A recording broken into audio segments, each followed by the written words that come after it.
Hive Station, top floor of the main building. Above the spacious grand hall, a gap suddenly opened, and Chen Yingyuan was the first to descend from it, followed closely by Wu Tianxing and Chen Yingba. Chen Yingyuan landed in the hall and directly took the seat on the high platform. The other two sat on the left and right sides below. The three of them remained silent for a good 10 minutes before Chen Yingba couldn't hold back and spoke first. "Big brother, there's nothing to consider," Hu Tong made a valid point. Li Tianyue hasn't shown up for the last 3 alliance meetings. Whether he's still alive is questionable. Even if he is, he doesn't have much power left. Marquis Xia Hong is in the prime of his power. Comparing the two, the choice should be obvious. Chen Yingyuan looked up at his brother, thought for a moment, and said, "You think it's that simple, do you? Let me ask you, regarding the alliance leader order issued by the eldest son last year, what do you think was the reason? Was it really because he went mad?" Alliance leader order. Chen Yingba was stunned for a moment at these words, but quickly remembered. Last year, during the last alliance meeting, the eldest son of Long Mountain issued an alliance leader order, stating, each of the 11 camps of the Longyu alliance was to tribute 5 million jin of iron ore, 10 jin of jade bone, and additionally send a hostage to Long Mountain. In May last year, the 3 of them got beaten by the great Xia leader at Jing Valley. On the way back, big brother Chen Yingyuan brought up the matter of the alliance leader order. At the time, I thought the eldest son of Long Mountain had gone mad. From a normal logical standpoint, my thinking was definitely not wrong. Li Tianhua, the old alliance leader, hadn't appeared for 3 years, and Marquis Zhejiang was eyeing the alliance leader position. At such a critical juncture, instead of calming the camps below, the eldest son of Long Mountain is thinking about making a fortune, even at the expense of using the alliance leader order to extort from them. If that's not madness, what is it? 5 million jin of iron ore aside, even if all 700 earth-digging realm members of the Hive camp were to dig, it would take at least 2 consecutive months. 10 jin of jade bone is even more outrageous. The normal yield from an advanced cold beast is just over 3 jin. 10 jin would mean 3 advanced cold beasts. And as for sending a hostage, not just anyone can be one. It must be a leader's direct offspring, and if there are none, a direct family member. When the Longyu Alliance was founded, each of the 11 camps initially sent 1 hostage. Since then, every 15 years, one must replace the previous one. It's worth mentioning that his big brother Chen Yingyuan was the hostage sent by the Hive to Long Mountain 15 years ago. This is the 48th alliance meeting this year, and 3 years ago, his big brother had just sent his eldest son, Chen Yuan, over there. In such a short time, they already demand another hostage to be sent. Moreover, the eldest son's alliance leader order clearly states that all camps must send an additional hostage to Long Mountain, meaning the 11 camps of Longyu must have 2 hostages each on Long Mountain from now on. This alliance leader order, with its 3 demands, is more bizarre with each one. Issuing it at such a critical time makes no sense whatsoever. Was he really going mad? But this sentence, just used by Chen Yingyuan, was in a rhetorical tone. Chen Yingba wasn't foolish. After thinking for a moment, he quickly understood the meaning behind his brother's words. Big brother means that the eldest son might already know that Hu is secretly coaxing other camps to rebel against the alliance's rule, so he's using such harsh demands to test the loyalty of our 10 camps. Chen Yingyuan didn't answer, but his solemn expression said it all. However, at this moment, Wu Tianxing spoke. There's also the possibility that it's all a bluff, using such measures intentionally to intimidate the camps below, making us wary, and preventing us from siding with Zhejiang. Hearing Wu Tianxing's words, Chen Yinba's eyes lit up, nodding slightly. But Chen Yingyuan clearly disagreed with these words. He shook his head and said sternly, "You do know Li Xuanyan as I do. When I was a hostage on Long Mountain, I was in the same hunting team with him, so I understand him well. With his steady and reserved nature, he would never do something as ostentatious as this. In fact, this alliance leader order doesn't even seem like it was issued by him.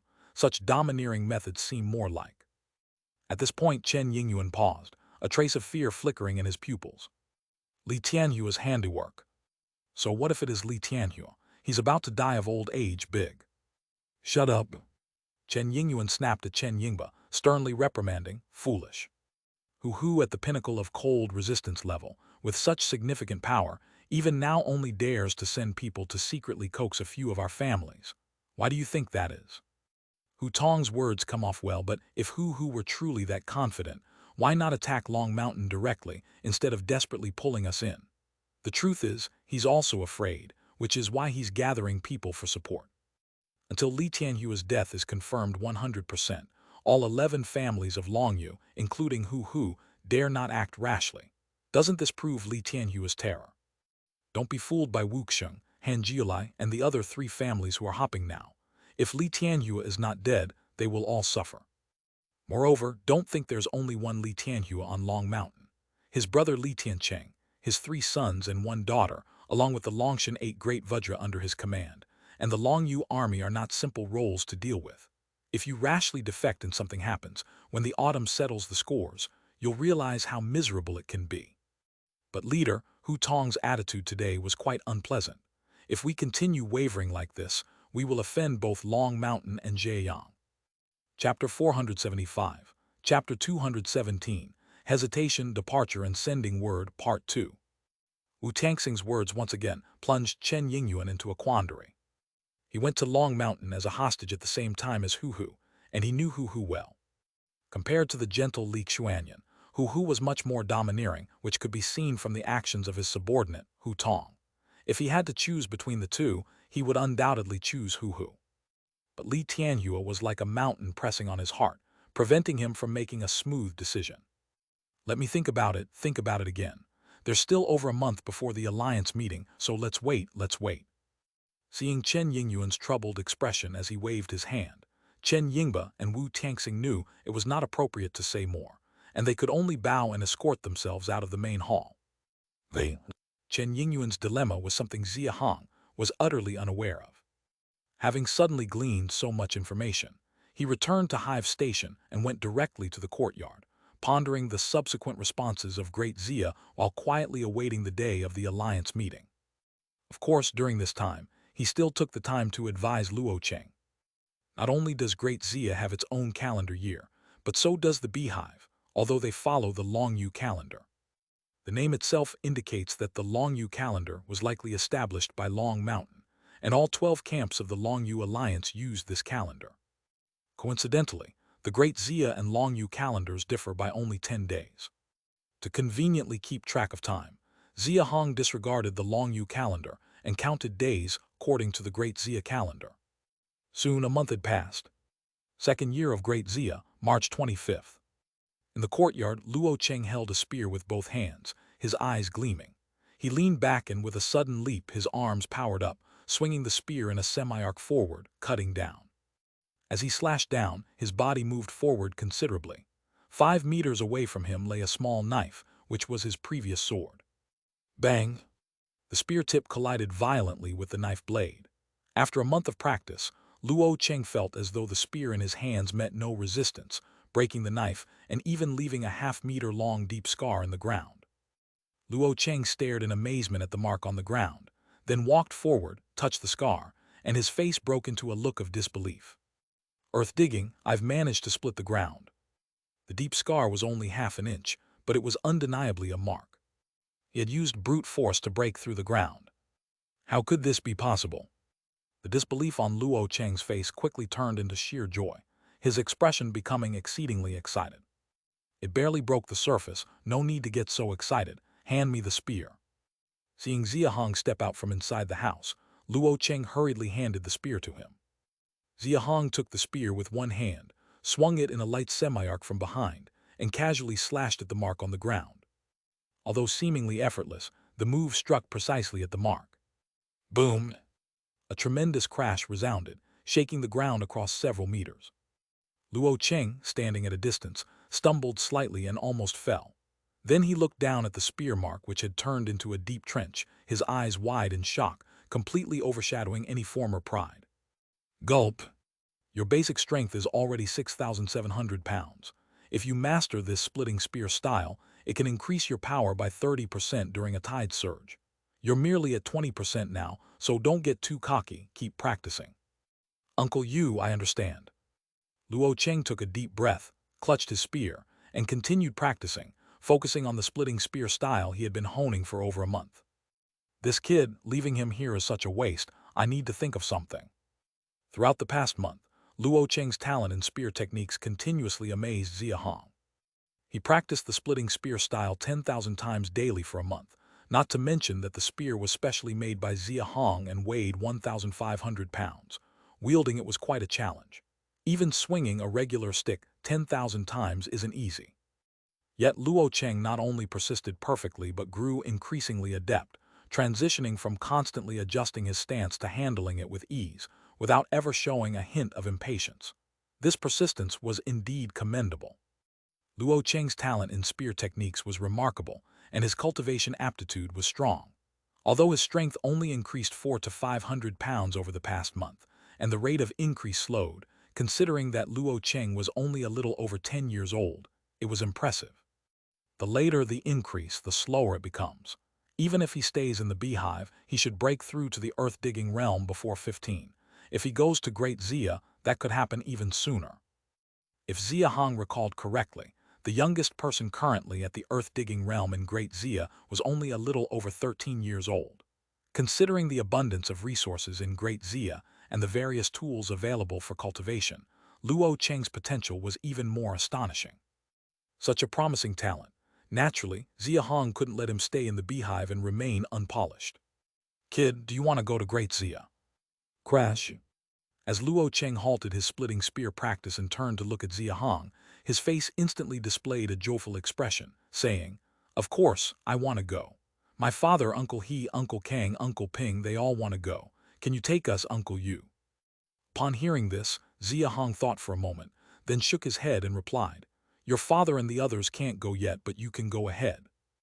Luo Cheng's expression immediately fell and he said, "I can't go alone. The beehive isn't a good place. Leaving my father and others here, I won't be at ease." Chapter 476, Chapter 217, Hesitation, Departure, and Sending Word, Part 3. Quite filial. Xia Hong could see through Luo Cheng's thoughts with a glance and smiled. "You know that the hive is not a good place. Your aptitude is decent, and with my recommendation, Great Xia might accept you. But your father and others, their aptitude isn't great, and they haven't contributed to Great Xia, so they won't be accepted for no reason over there." Luo Cheng's face froze momentarily and he bowed his head, lost in thought. "As for your father and the others, you don't need to worry for now. If you really want to bring them over, first go there to enhance your strength. When you are strong enough, Great Xia will take your father and them over for your sake. Wouldn't that be better?" These words immediately stirred Luo Cheng. After all, being a child, the scenes Xia Hong painted, just thinking about it inflated his vanity, showing a look of excitement was unavoidable. At this moment, Xia Hong slightly raised his eyebrows and glanced outside, then said, "Go back and think about it first, tell me again next month." Luo Cheng nodded, put down his spear and left the courtyard. Just after Luo Cheng left, Cheng Ping walked in after a short while. "Sir, the leader announced today that we will set off to Long Mountain at the end of the month." Xia Hong's expression brightened upon hearing this, and he immediately asked, "Who will be taken along?" "Only bring the hunting team under Chen Yuan and Chen Yingba." "Got it." Xia Hong nodded, and a slight smile appeared on his face. As expected, it's a tradition to deliver tribute every year. Chen Yingyuan can't possibly take that much material alone. He surely needs people to escort it. Since Chen Yingyuan doesn't have a hunting team, he would definitely choose Chen Yingba's team from nearby to follow along. Currently, he is the 25th member of Chen Yingba's hunting team, so naturally, he can also accompany Chen Yingyuan to Long Mountain. "Who is this Chen Yuan?" "The leader's second son. He's 18 this year." Cheng Ping paused his tone, hesitated for a moment, then continued with uncertainty. "I've heard something recently, not sure if it would be helpful to you. Last year, the eldest son of Long Mountain issued an alliance leader order." Listening to Cheng Ping's narrative, after learning about the hostage and the alliance leader order, Xia Hong's eyes became increasingly bright, and his mind started to think quickly. 5 million caddies of iron ore, 10 caddies of jade bone, and they have to deliver a hostage. In such a situation, daring to issue such an excessive alliance leader order clearly means forcing the 10 camps of Longyu to choose between Long Mountain and Jieyang. Is it bluffing, or is there enough confidence waiting for the right moment? Or is there a bigger plot? Xia Hong's eyes flickered slightly. Leading the position of the alliance hierarch in Longyu for nearly 50 years, he wouldn't doubt Long Mountain's strength, but the timing of this alliance leader order puzzled him a bit. Li Tianyue hasn't shown up for 3 years, Marquis Xia Hong, who is at his peak. The entire Longyu is in a state of panic. And yet the eldest son, who is in charge instead of pacifying, issued such a harsh alliance leader order to trouble other camps. No matter how you think about it, it feels odd.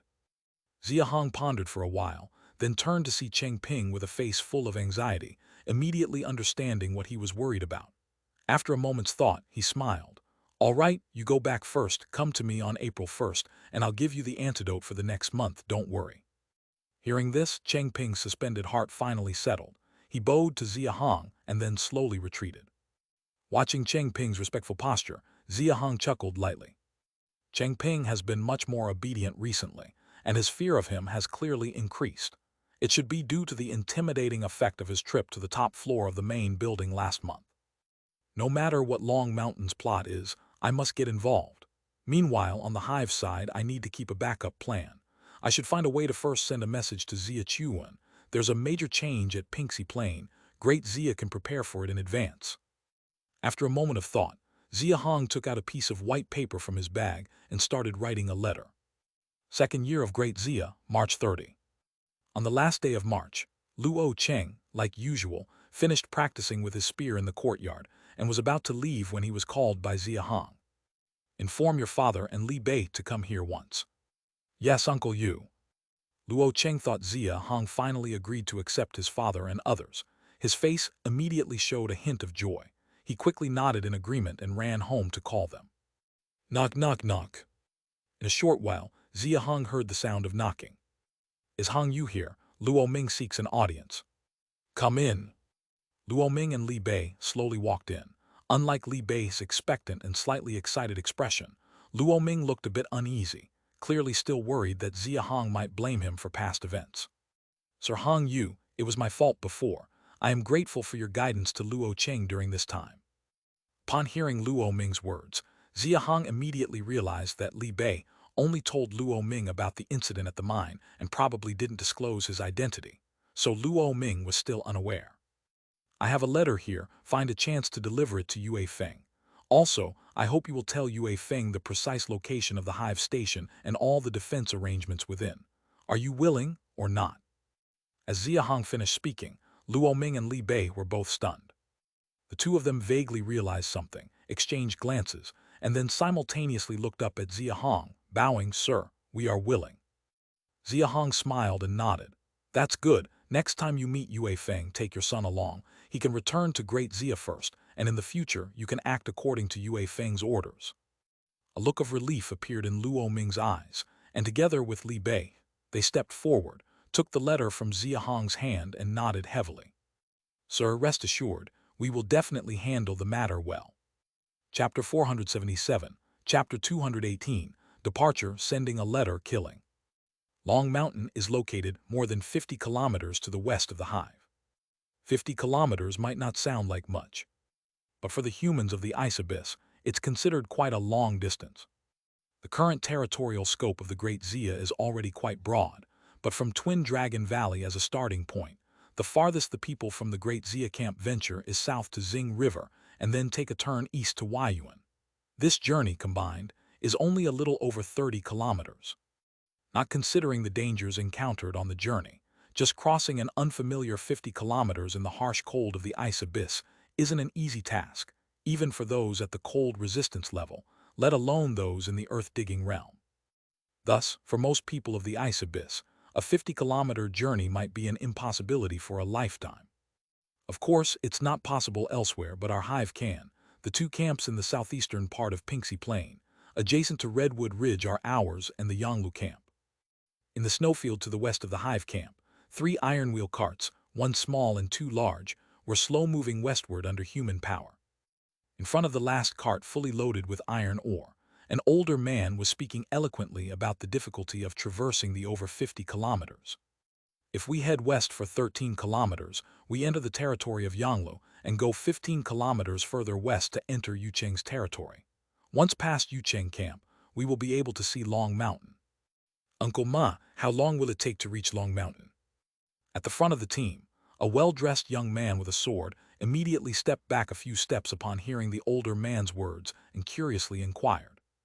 "Young master," The middle-aged man surnamed Ma noticed the young man, quickly bowed, and after pondering for a moment said, "In previous years, the tribute of coal and iron was £1,000,000 each, needing only one cargo cart, so the pace was quicker, taking only 8 days. This time, with 2 carts, the pace has slowed considerably. I reckon it will take at least 12 days. That's so slow." Not to be underestimated, young master. Traveling through the ice abyss is not like hunting. During hunting, our target is clear, finding the cold beast, but traveling is different. We need someone to clear the snow paths and so many people to pull the carts, and the road is full of ravines. The snowfields have many pits. You really can't move faster. 5 to 6 kilometers a day is fast enough. In special circumstances, moving only 3 to 4 kilometers a day would be quite normal. Upon hearing this, the young man turned his head to look at the 4 people ahead frantically clearing the snow with rakes, and slightly nodded, showing a look of approval on his face. Behind the large cart, Xia Hong was pushing the cart along with several others.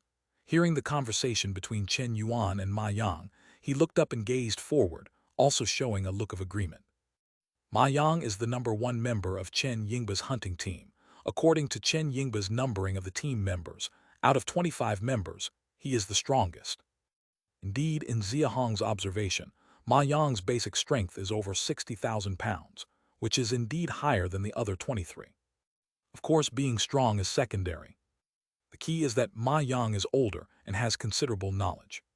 For the vast majority of ice abyss humans, over 50 kilometers is a distance they haven't traveled in their lifetime. What Ma Yang just said is absolutely correct. Due to the perennial snow, the snow accumulation on the ground of the ice abyss is just too thick. In areas with high vegetation coverage and frequent human activity, it can be slightly better, but in places like Pinxi Plain, it is even more exaggerated. The 4 people ahead clearing the snow have barely stopped using their rakes all the way, and those pushing the carts also occasionally rotate with them. Even so, this group of people, starting from the night of April 2nd, has been heading west for 10 hours now, roughly half a night, and has only traveled about 3 kilometers. Walking in the Pinxi Plain is several times slower than in the Great Xia, but primarily because of the 2 large carts carrying iron ore. Without these 2 carts, the pace would be much faster. Xia Hong looked at the 2 large carts with a hint of helplessness in his eyes. If it were just him, he certainly wouldn't move so slowly. Thinking of this, he looked up towards the front of the team. The smallest cart in the lead is pulled by only 2 people, carrying a small 3-meter-long room, with decorations hanging all around and a flag on top inscribed with the word Hive. That Chen Yingyuan really knows how to enjoy life, making a cart just for himself, equipped with a heater inside. Such extravagance.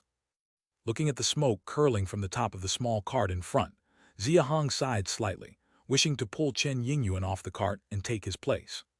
Of course, this was just a joke. Xia Hong's gaze slightly narrowed. From Chen Yingyuan's control over the departure time, it should be a plan to meet with the teams of Yang Lu and Yu Cheng halfway. They want to meet before the alliance meeting. No guessing needed. It's regarding who's matter. From the last eavesdropping, Xiling, White Abyss, Eastern Kang, Wushuang, and Hankyang's 5 camps have all turned to Zhejiang. The hive, due to Chen Yingyuan's hesitation, is currently in an undecided state. The attitude of the other 4 camps is still unclear to Xia Hong. The attitudes of the Yang Lu and Yu Cheng camps might influence Chen Yingyuan's final decision. If nothing unexpected happens, these 3 should be allied as one. Once they turn to Zhejiang, Long Mountain will truly be in danger. Just follow Chen Yingyuan to see what's going on, and once we reach Long Mountain, watch the show.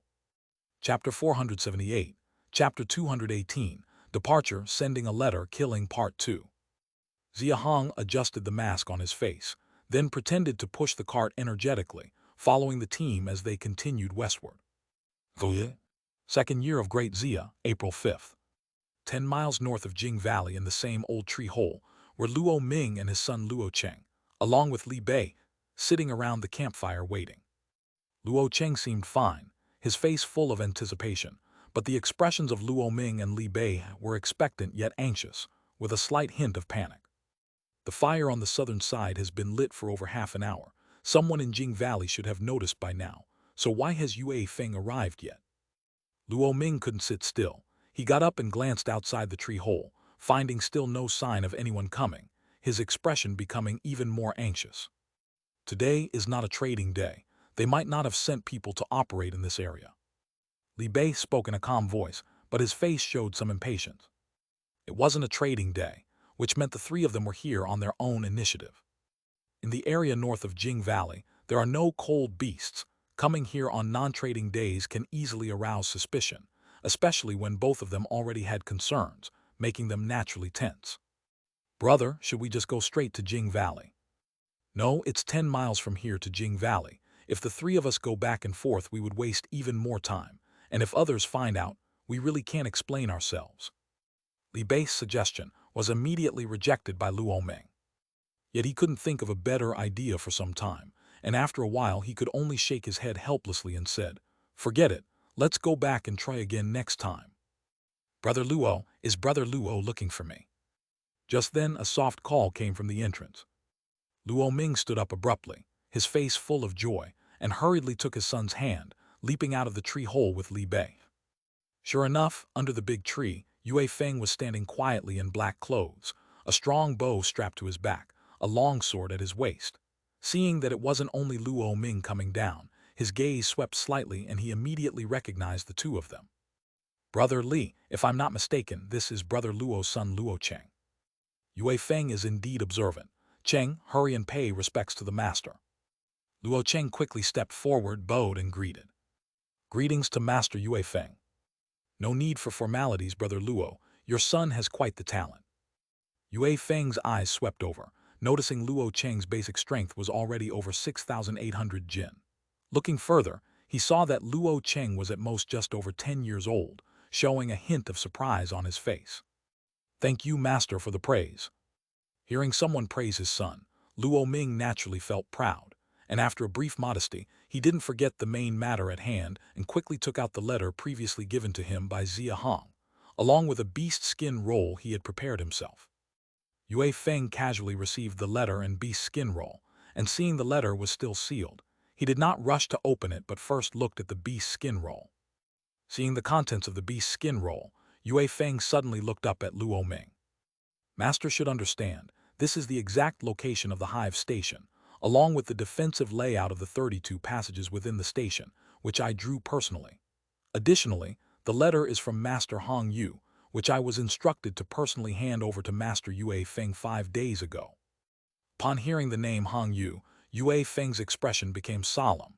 He quickly put the beast skin roll into his pocket and then opened the letter to read.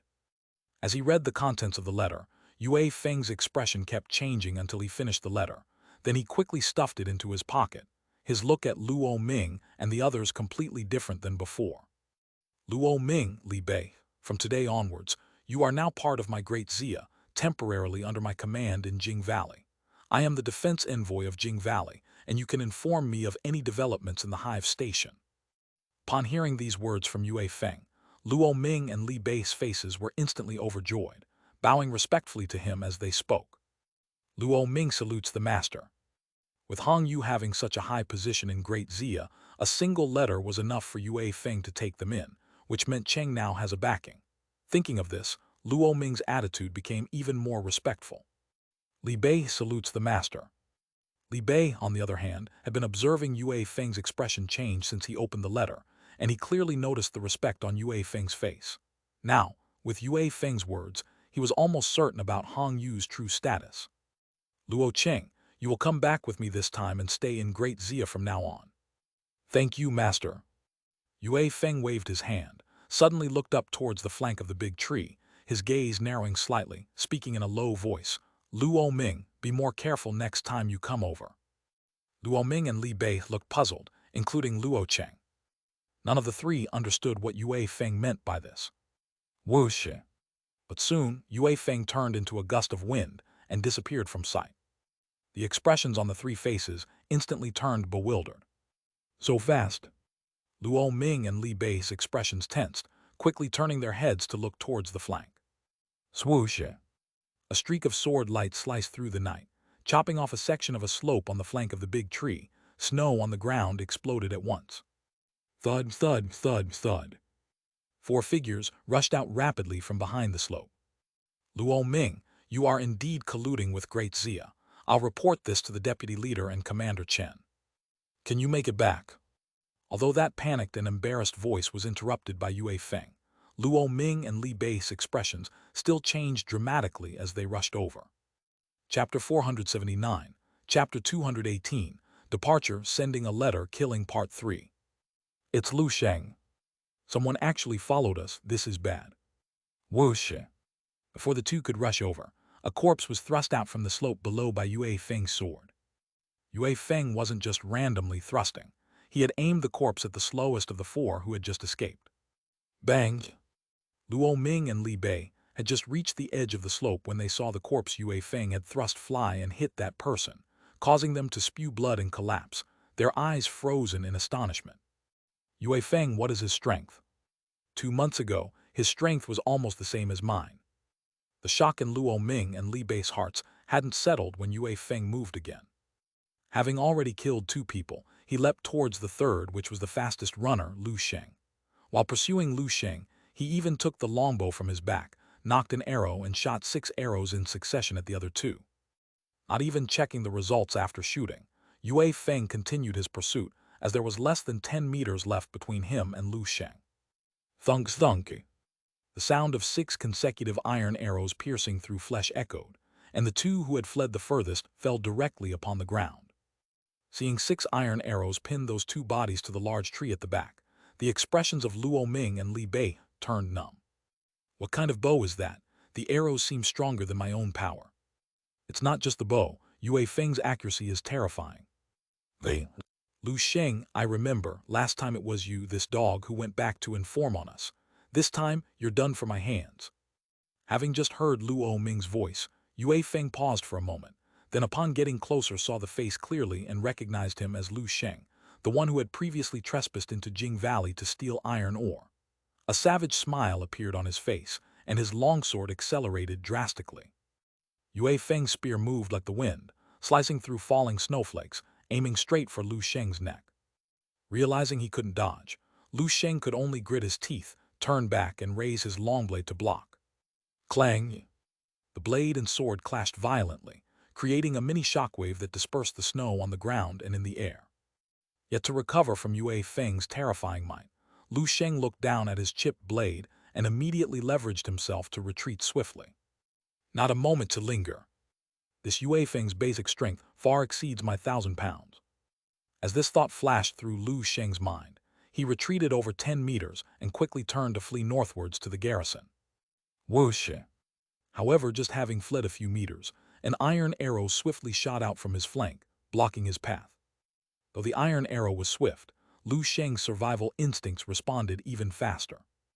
In the air, he abruptly shifted his body, avoiding the arrow, but realizing the situation was even more perilous, he increased his fleeing speed.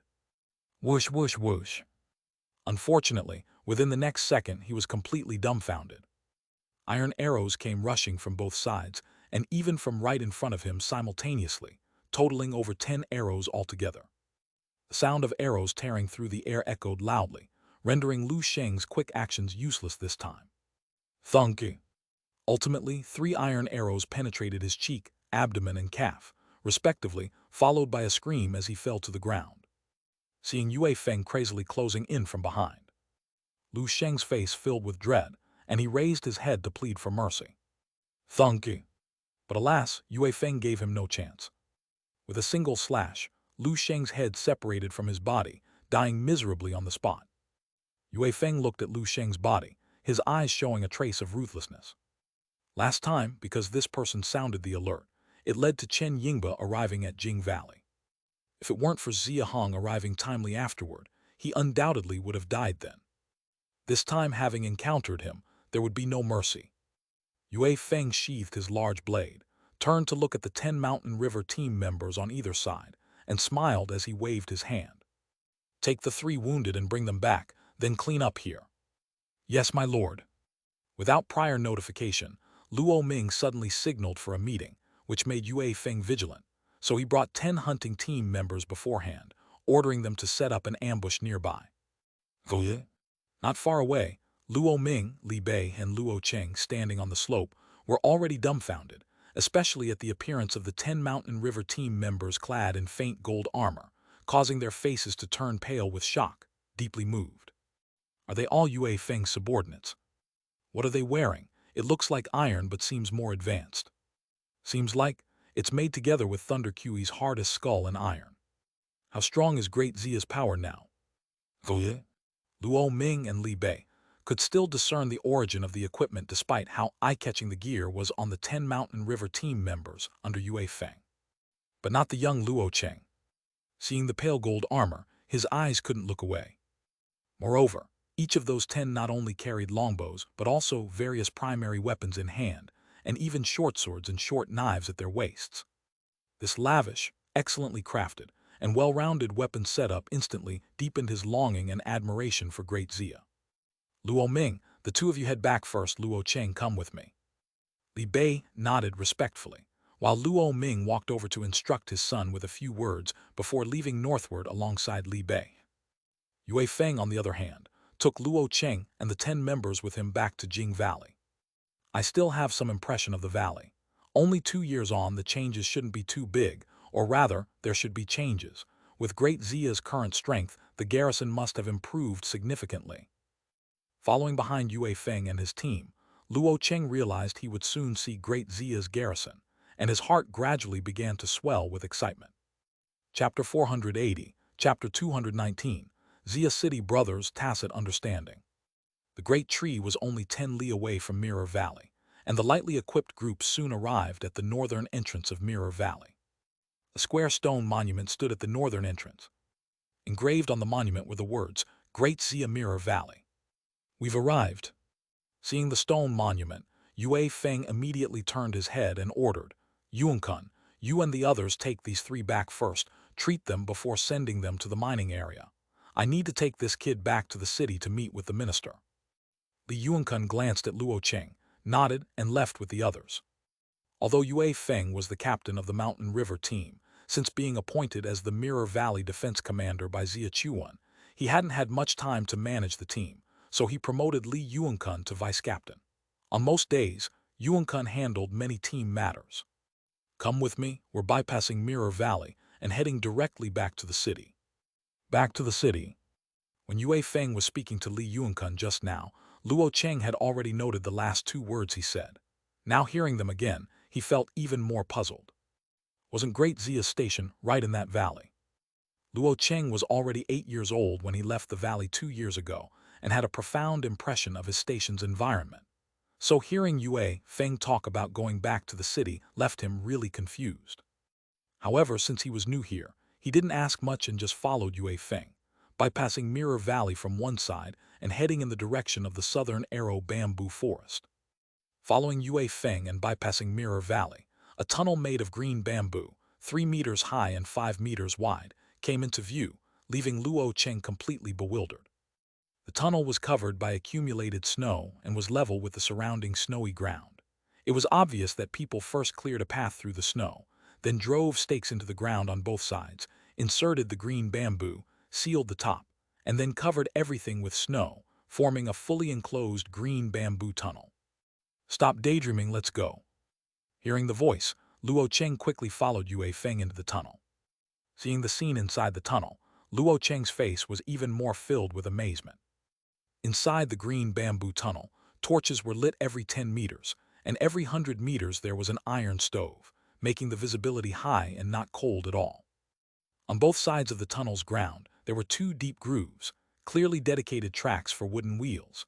Added iron materials on the green bamboo walls on both sides were clearly to increase load-bearing capacity, worried about the tunnel collapsing under snow pressure. The tunnel extended endlessly. When Luo Cheng looked ahead, all he saw were torches and iron stoves, quickly realizing that the tunnel's length was far beyond his imagination. Kid, never seen a road like this, right? Hearing this, Luo Cheng shook his head directly and praised. Such a tunnel, whether built or maintained, requires a tremendous amount of manpower and resources, but must admit that its effect on the large-scale flow of people and goods is immeasurable. When I was in the beehive, I've seen them transporting goods, and the efficiency was painfully low. With such a tunnel, the speed would increase by 10-fold or even 100-fold, if not more. Upon hearing this, Yue Feng's face immediately showed a smile. Sir, may I ask how long this tunnel is in total? It's a total of 16 kilometers. crossing Arrow Bamboo Forest from Jing Valley's southern entrance all the way to 1 kilometer outside Xia City. With a total length of 16 kilometers, building this tunnel required placing piles over 16 kilometers.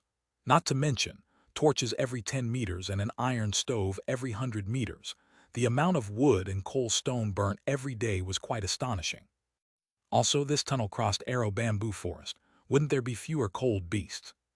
If any accidents occurred, it would need to be repaired, and the cold beasts around the tunnel would have to be regularly cleared as well. To what extent had Great Xia's power grown? Luo Cheng observed from the tunnel and began envisioning the strength of Great Xia, realizing it had changed significantly and growing more curious by the moment. But Yue Feng did not know this, and seeing Luo Cheng's face filled with amazement and emotion, he thought Luo Cheng was just stunned by the tunnel. Yue Feng's smile became more proud. The reason was simple. This tunnel was built after he suggested it to Xia Chuan. Mirror Valley had 2 iron mines, and there was a coal mine within the Arrow Bamboo Forest, including bamboo silk, cold beast prey, and other supplies that needed to be transported to Xia City periodically.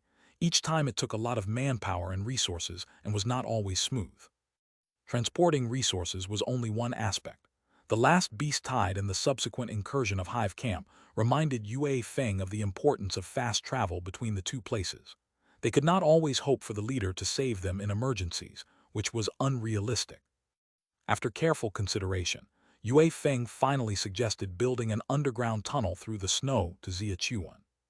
Unexpectedly, as soon as he proposed it, Xia Chuan quickly adopted the idea. Of course, there were many challenges in the construction process like piling, sourcing materials, ventilation, torches, and stoves, but fortunately, Great Xia was now rich in resources and strong in population. It took more than a month to actually build the tunnel. As Luo Cheng just said, since it crosses Arrow Bamboo Forest, the maintenance cost of this tunnel is not low. Usually, there are dedicated hunting teams responsible for driving away and hunting down cold beasts around the tunnel, and the craftsman workshop also periodically sends people to sweep the snow from above the tunnel and check each joint of the tunnel. Any risk of collapse must be immediately reinforced and repaired. The only trouble with this tunnel might be the beast tide that comes once every 4 months. At that time, the section of the tunnel through the Arrow Bamboo Forest is sure to be trampled and damaged, but it only happens 3 times a year. At most, more effort is needed for repair and construction. Compared to the benefits this tunnel brings, it's completely acceptable. Chapter 481, Chapter 219, Xia City Brothers Tacit Understanding 2. Yue Feng looked at the tunnel, pondering any possible improvements. Building directly underground, we lack experience, and the manpower and resources required would be several times that of the surface, which is currently unrealistic. We could cut down all the trees around the tunnel, which would prevent cold beasts from settling and reduce maintenance costs. This tunnel, upon Xia Chuan's approval, has already been named the Xia Direct Road. Now, the Xia Direct Road is not only being constructed in Mirror Valley, but also in Huayuan and in Redwood Ridge. Several coal mines have also begun. It's worth mentioning that Yue Feng received a reward of 5,000 contribution value points for suggesting the Xia Direct Road. If he could propose better improvements, it's likely that the subsequent rewards would not be few. Luo Cheng was unaware of the thoughts in Yue Feng's mind. As he observed the tunnel along the way, after walking south for more than 10 kilometers, he noticed that the bamboo walls on both sides had turned into red frost wood walls, and immediately realized he should have left the Arrow Bamboo Forest.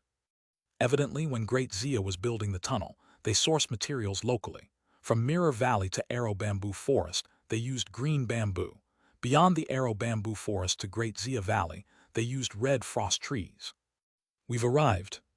After walking another 5 or 6 kilometers south, following Yue Feng's cue, Luo Cheng looked up at the tunnel's end, where the light source indeed ended. The end of the tunnel led to a wooden hut. Luo Cheng followed Yue Feng inside, and as he stepped outside the hut, his expression froze instantly.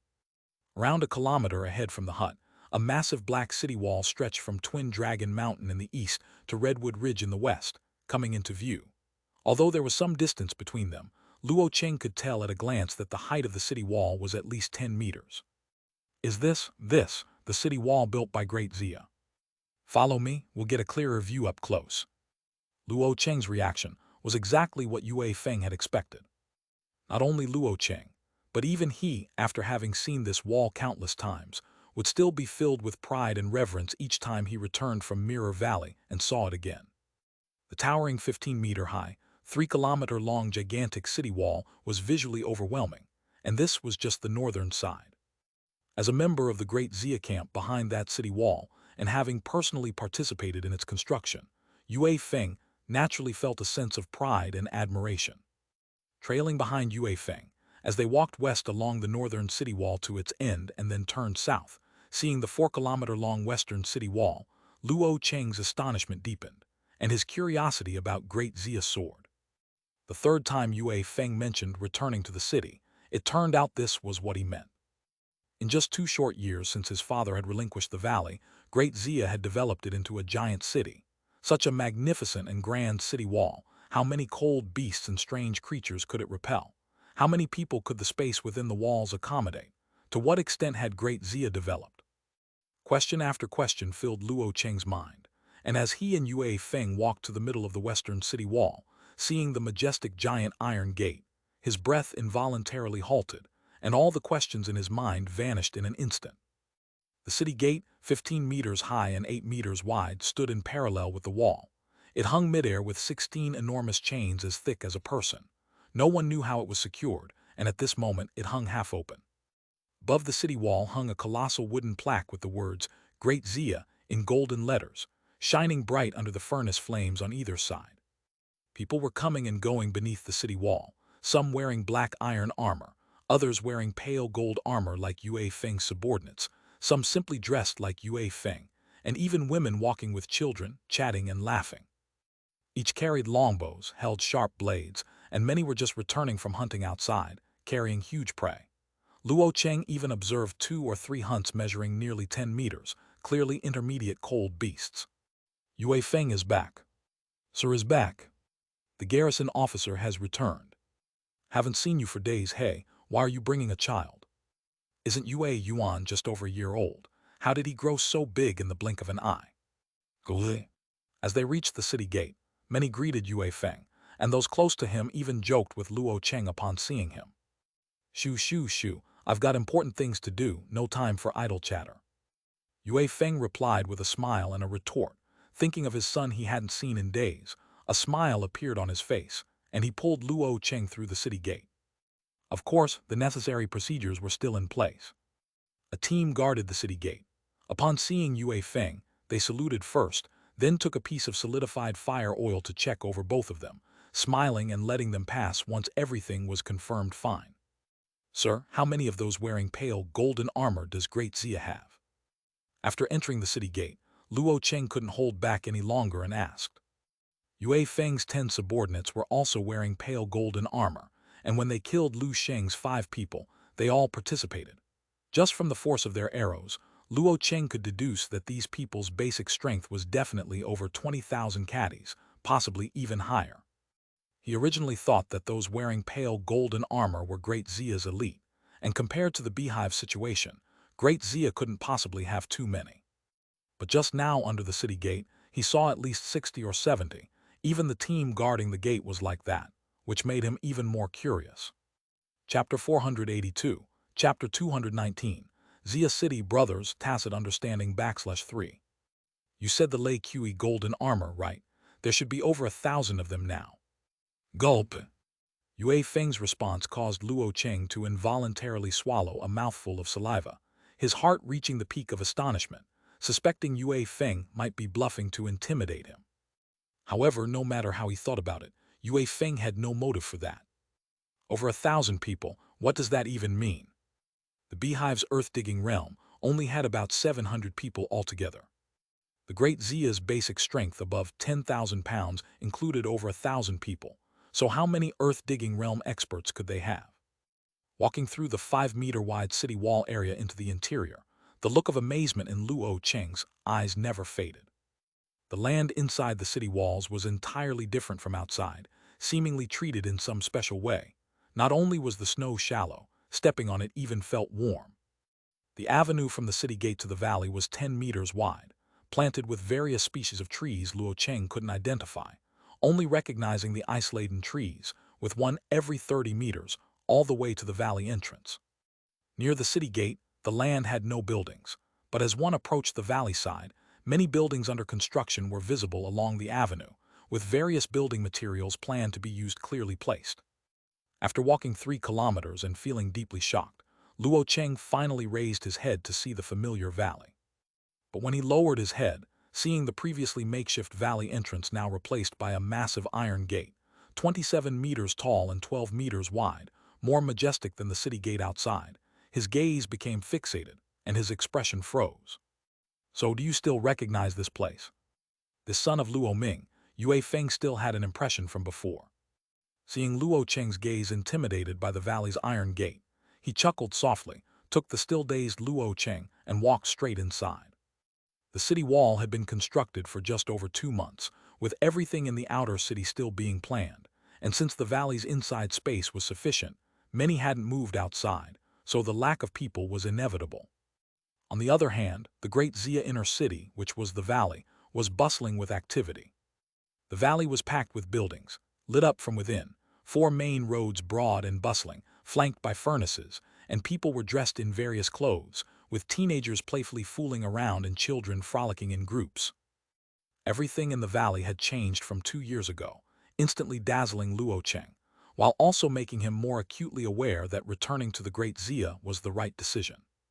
2 months ago, from seeing certain things from Uncle Yu, he already sensed the great Xia's strength, but seeing everything tonight following Yue Feng was truly a first-hand experience. The beehive couldn't compare, not even 10 of them, to what he saw. "Father, Uncle He, Uncle Ping, Uncle Kang. I must work harder and cultivate to bring everyone back, all to the great Xia side." Luo Cheng clenched his fists, his face full of determination. As everything in the valley changed its form, Luo Cheng could only follow Yue Feng along the main road until they stopped at a silent 3-story building. "Follow me up." Following Yue Feng to the 3rd floor, entering the splendid gilded hall, surrounded by cold beast sculptures and a golden beast chair on the high platform, a majestic pressure overwhelmed him, causing Luo Cheng's gaze to lower immediately. That chair must be where the leader Xia Hong sits. In just 2 years, how did that young leader develop the great Xia to this extent? Luo Cheng's mind flashed back to his memories of Xia Hong 2 years ago, his heart filled with curiosity and anticipation. "What's so urgent that you need to see me?" Suddenly, a gentle voice sounded from above the hall, making Luo Cheng involuntarily glance up. Seeing that the person in black on the high platform wasn't Xia Hong, his expression paused in surprise. If he remembered correctly, that person seemed to be Xia Chuan, the one who was kicked by Li Hu 2 years ago, Xia Hong's brother. Luo Cheng also had some impression of Xia Chuan. Seeing Xia Chuan appear, Yue Feng immediately bowed, then took out the letter in his chest and the beast skin roll given by Luo Ming. "Greetings, Minister. This is a letter from Hong Yu sent from the beehive." Hearing the words Hong Yu, Xia Chuan's expression immediately changed. Almost before Luo Cheng could see it, he had already moved in front of Yue Feng, taking the letter directly to read it. Uncle Yu's status in Great Xia shouldn't be low. Xia Chuan's reaction, falling into Luo Cheng's eyes, naturally led him to this conclusion. As Xia Chuan read Xia Hong's letter, his expression went from initial excitement to calmness, followed by a glimmer of light in his eyes, with an expression showing interest. After a long time, Xia Chuan finished reading the letter, the light still in his eyes, looked down at Luo Cheng, clapping his hands, and instructed outside. "Someone, take this boy to the camp supply department for registration." Immediately, someone entered from outside the hall, leading Luo Cheng away. "Yue Feng, go notify the 6 department directors and all the middle-level hunting team captains in the valley to come here at first light for a meeting." Luo Cheng, who hadn't left the hall, felt a slight stir in his heart at Xia Chuan's words, growing more curious about Uncle Yu's identity. The beast skin roll given to Yue Feng by his father contained specific locations of the beehive's underground space and defensive maps for 32 passages. Being young didn't mean knowing less. Luo Cheng understood what his father was doing, but he was curious why Uncle Yu's letter had such a strong impact, capable of prompting Xia Chuan to personally arrange his situation and immediately call a meeting of all great Xia members. What transpired inside the hall was beyond Luo Cheng's awareness as he was led away. At dawn, the main hall was brightly lit, and everyone Yue Feng had notified had arrived one by one. In the hall, seats lined both sides in an orderly manner. Yuan Dao, Luo Yuan, Yuan Cheng, Xiping, Qiu Peng, Mu Dong, Cheng Feng, Bai Yingdong, Zhu Yuan. The 9-6 department directors and deputy directors sat in the front row, while Han Guang, Zhu Ling, Zhao Long, Meng Ye, Zhao Hu, Zhao Bao, Huang Yang, 17 middle-level hunting team captains, were seated at the back. Yue Feng was the last to enter the hall, bowing and saying, "Minister, there are still 5 hunting teams stationed in Jing Valley and Huayuan. Their captains couldn't come, so these are all who could come." Xia Chuan stood below the high platform, nodding for Yue Feng to sit first, then handed the letter and beast skin roll to Yuan Dao, indicating he should read and pass them down. Yuan Dao took the letter, recognizing the handwriting, and his expression immediately changed. As he read the contents, then saw the beast skin roll, his expression grew more excited, handing it to Luo Yuan. Luo Yuan's reaction mirrored his as he read it and passed it to the next person. Soon everyone in the hall grew excited. The beehive's defensive map. Why wait? 3 at cold resistance level, the strongest being only EIGHT Chinese letter, over 30,000 people, just 700 earth-digging realm. Minister, why wait? I've long disliked that group. Minister, let's attack directly. The leader has infiltrated for over 2 months, what's there to fear? Hearing the lively discussions in the hall, mostly recommending bringing troops and attacking the beehive, Xia Chuan shook his head with a smile. Their reactions were predictable. In truth, given Great Xia's current strength, as described in Xia Hong's letter, wiping out the beehive would indeed be effortless. The letter from the leader, it seems you haven't fully understood it yet. Xia Chuan interrupted the discussions, a hint of pride on his face, speaking slowly. A mere beehive is nothing. Our true aim is the 12 families of Longyu and the entire Pingxi Plain. Everyone in the hall was taken aback. If Longyu were impenetrable, reaching into Pingxi Plain would not be simple, but since they created their problems, they can't blame us. Xia Hong's letter, others might need to spend time understanding it. But Xia Chuan was different. Even if the letter didn't explicitly state it, Xia Chuan could grasp Xia Hong's broader plans, a unique understanding between brothers. Weren't Lu Sheng and the others killed by Yue Feng just perfect? Xia Chuan's expression flickered, inquiring Yue Feng, and upon receiving the answer began meticulous planning.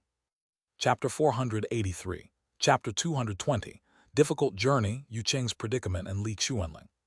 The west of the beehive, there is a stretch of snowy terrain that is slightly flat. 6 iron wheel cars form a long convoy, struggling slowly towards the west. At the very front of the convoy are 8 people clearing the snow path. Behind them are 2 small iron wheel cars, each pulled by 2 people, with flags hoisted on each car, inscribed with the names Beehive and Yanglu.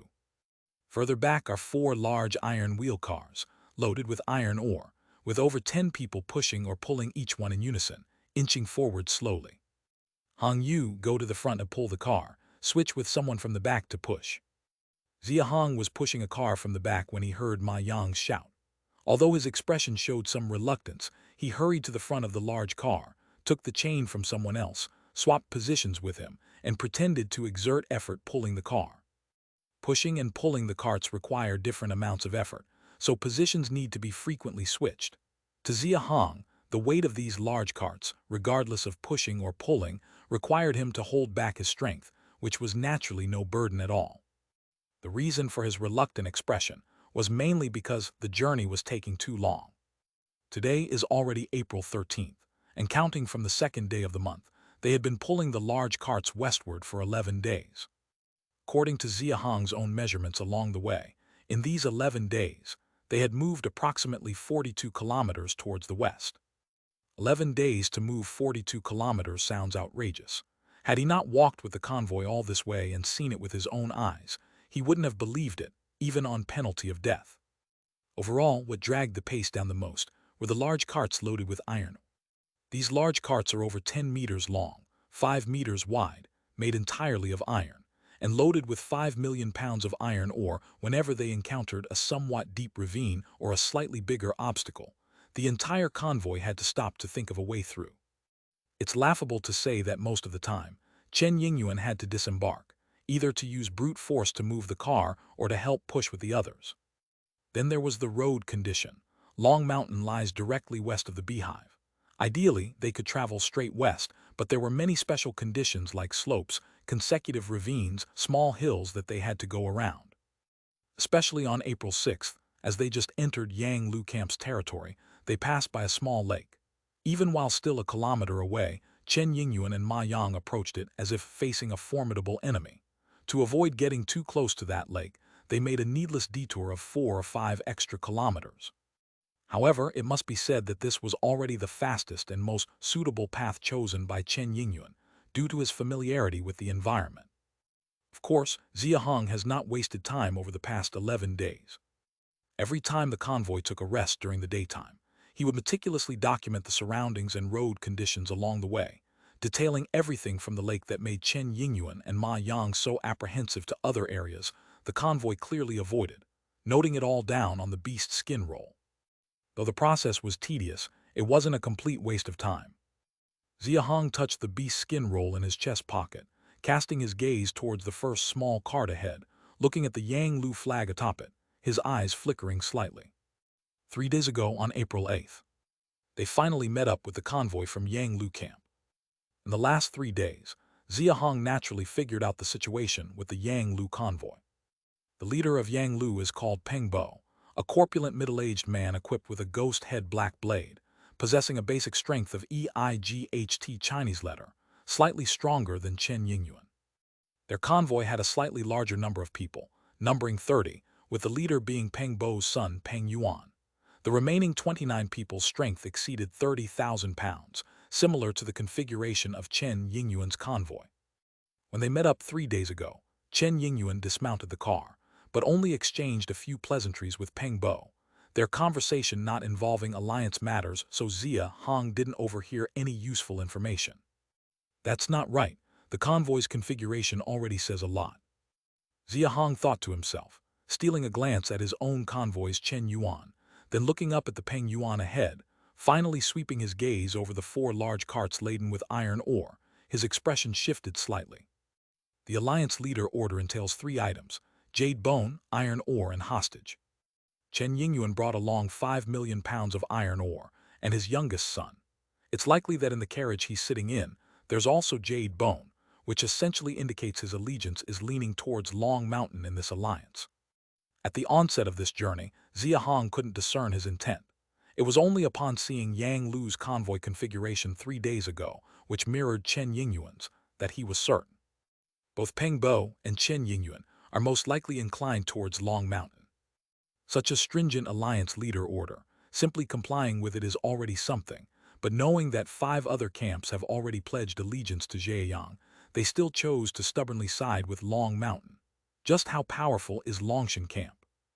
Long Mountain must be significantly powerful, a fact Xia Hong had prepared for, yet Peng Bo and Chen Yingyuan's actions undoubtedly amplified the trepidation he felt towards Long Mountain. As of now, Xia Hong has knowledge of 10 camps within the Longyu Alliance. Based on existing information, Long Mountain is the strongest. Following closely is Zhejiang Camp, which is challenging Long Mountain's dominance. Following are Xiling, White Abyss, Dongkeng, Wushuang, Hankyang, Yanglu, Yucheng, Beehive, and 2 camps whose names Xia Hong doesn't know. These 10 camps all have similar strength and likely belong to the 3rd tier. The strength of Great Xia, given this context, belongs to which tier here? Chapter 484, Chapter 220, Difficult Journey, Yucheng's Ordeal, Li Xuanling 2. Xia Hong's eyes flickered slightly, calculating in his heart while continuing to pull the cart forward. Soon, the group headed west for another 3 to 4 kilometers. Look, we've reached Long Mountain. Suddenly, Ma Yang pointed to the west excitedly and shouted. Many in the group looked up in the direction he pointed, and their expressions slightly shifted. In the dim snowy night, a mountain range stood against the western horizon. Although it was still over 10 kilometers away, everyone could see that the mountain wasn't too high, at most just over 1,000 meters. Though not tall, the mountain range undulated, stretching from north to south, roughly 50 to 60 kilometers long, clearly made up of numerous small hills piled together, winding and undulating like a giant ancient dragon lying across Pinxi Plain. Not just Ma Yang, there were over 50 people in both caravans, few of whom had been to Long Mountain before. Most people looked up at Long Mountain with a sense of relief on their faces. After so many days on the road, they finally saw their destination. It's strange, we've reached Long Mountain, but we haven't encountered Yu Cheng Camp's caravan. Today is only the 11th. Could they have reached Long Mountain so early? Ma Yang muttered softly, unheard by others, but Xia Hong caught it clearly, a trace of thought rising in his eyes. The caravan had traveled over 40 kilometers west, long into Yu Cheng territory. Now able to see Long Mountain without encountering Yu Cheng's caravan, it wasn't surprising if they had reached Long Mountain early. It's not surprising at all. The Beehive and Yang Lu, these two, so far from Long Mountain, obediently prepared their supplies and sent them over from afar. Yu Cheng Camp, closest to Long Mountain, must have prepared supplies early and sent them there. As Long Mountain drew closer, Xia Hong learned from Ma Yang that they were about to move out of Yu Cheng Camp's sphere of influence and enter Long Mountain territory. Just before entering Long Mountain territory, as dawn approached, Peng Bo and Chen Yingyuan halted the team, ordering everyone to rest on the spot and resume the journey at night. Just like the previous 11 days, the group used pre-prepared wood to cover the 4 large carts, forming 4 wooden cabins, where they lit fires to eat and rest. Peng Bo and Chen Yingyuan both remained in the small cart, not getting out. With only 4 hours of daylight, as soon as night fell during a nap, the group quickly packed their belongings and continued pushing the carts forward. Entering Long Mountain territory, the vegetation cover suddenly increased significantly. Although not as dense as Redwood Ridge, it was much better than Beehive, and far better than the prior areas of Yanglu and Yucheng. A higher vegetation cover meant less snow accumulation on the ground, allowing for a much faster progress. Chen Yingyuan is precise with timing.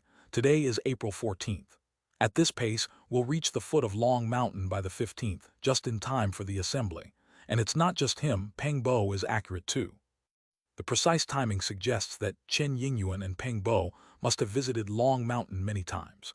If other camp leaders are the same, then it might mean all leaders arrive simultaneously. It makes sense, as many of these leaders once served as hostages at Long Mountain. Deep in thought, Xia Hong suddenly sensed something. He gently raised his head, nonchalantly looking forward, his gaze slightly sharp. There were people, quite a few.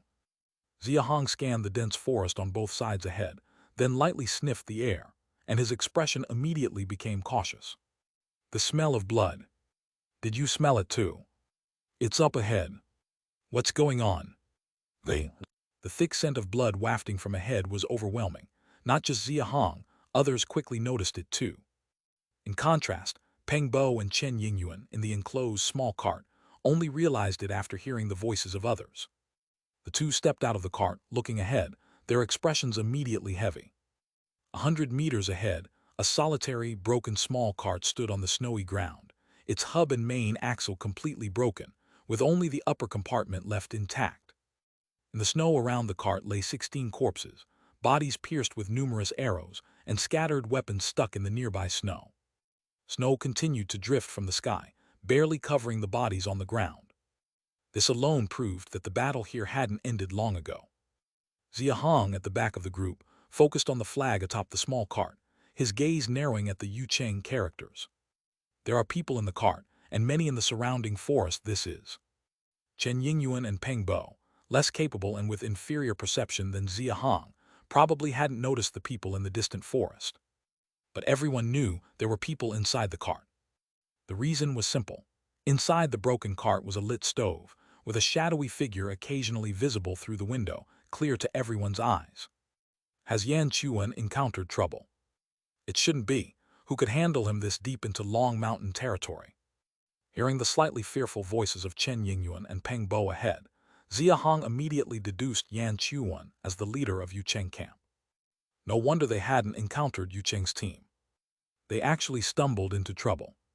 But as Peng Bo said, who would target him this deep into Long Mountain territory? Chapter 485. Chapter 220. Difficult Journey, Yu Cheng's Ordeal, Li Xuanling 3. Cold beast, could it be some kind of monster? Xia Hong's mind was filled with this doubt, and he looked at the figure looming behind the carriage window not far away, his expression extremely solemn. The next second, the gravity on his face intensified further. Leader Chen, Leader Peng, long time no see, hope you're well. A gentle and lively female voice suddenly rang out from inside the nearby carriage. Upon hearing the voice, everyone except for Chen Yingyuan and Peng Bo had their brows slightly furrowed. The expressions of the other earth-digging realm individuals became as solemn as Xia Hong's, and some timid ones even showed a hint of fear.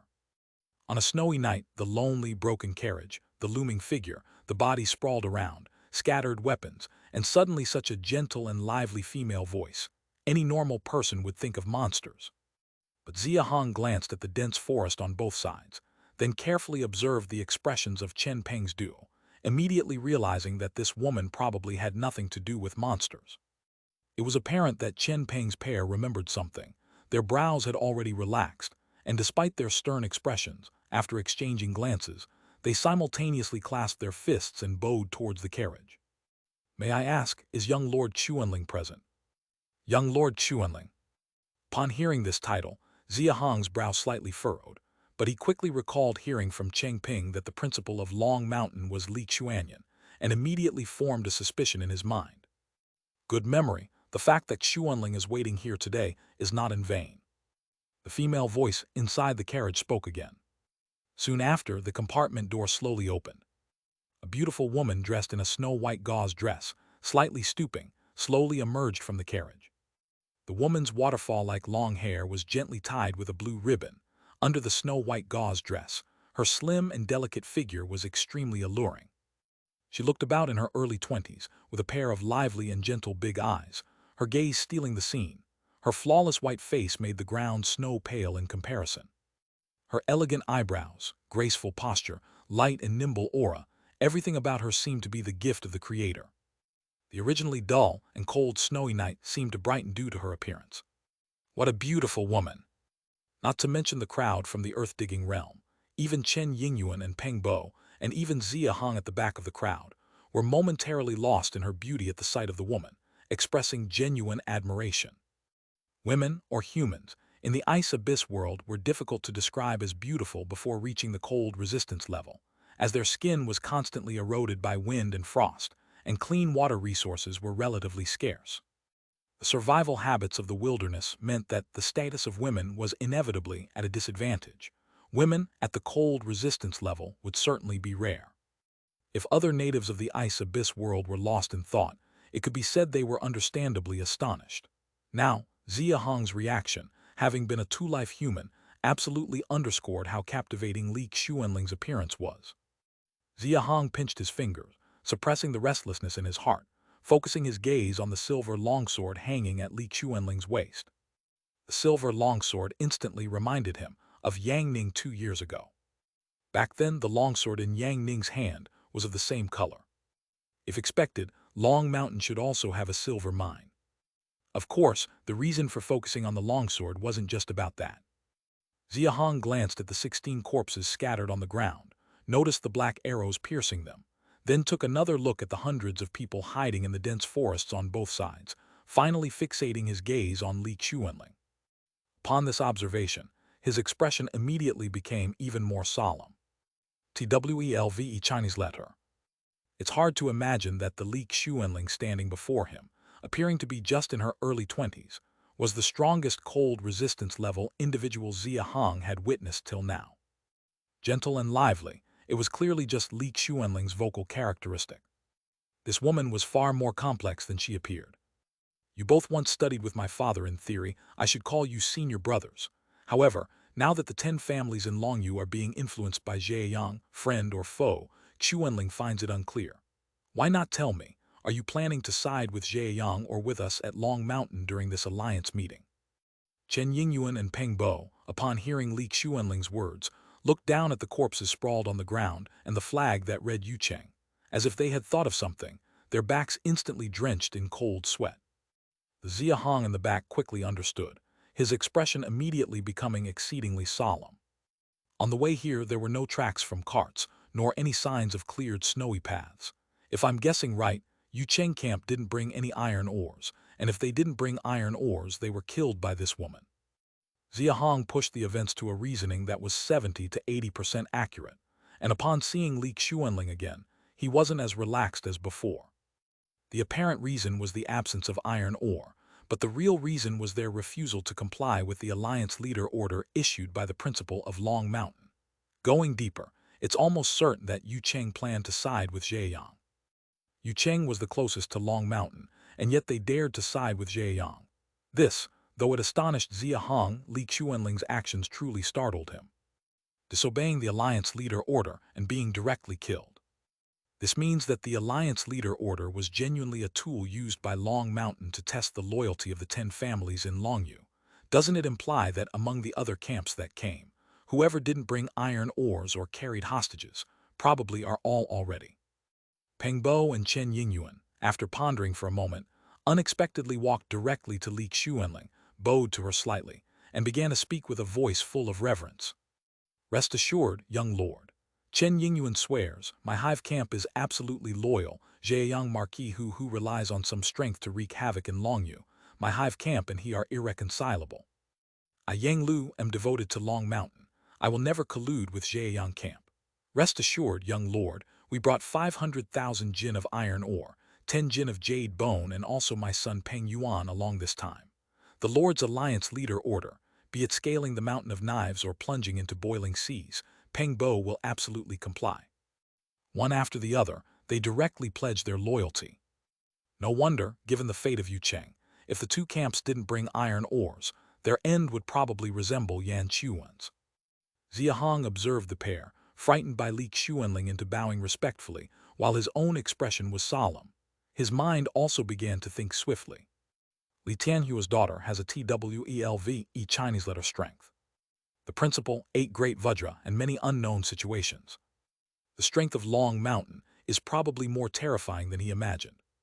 If that's the case, it's going to be hard for great Xia to reach over. Leaving aside Xia Hong's contemplation for the moment.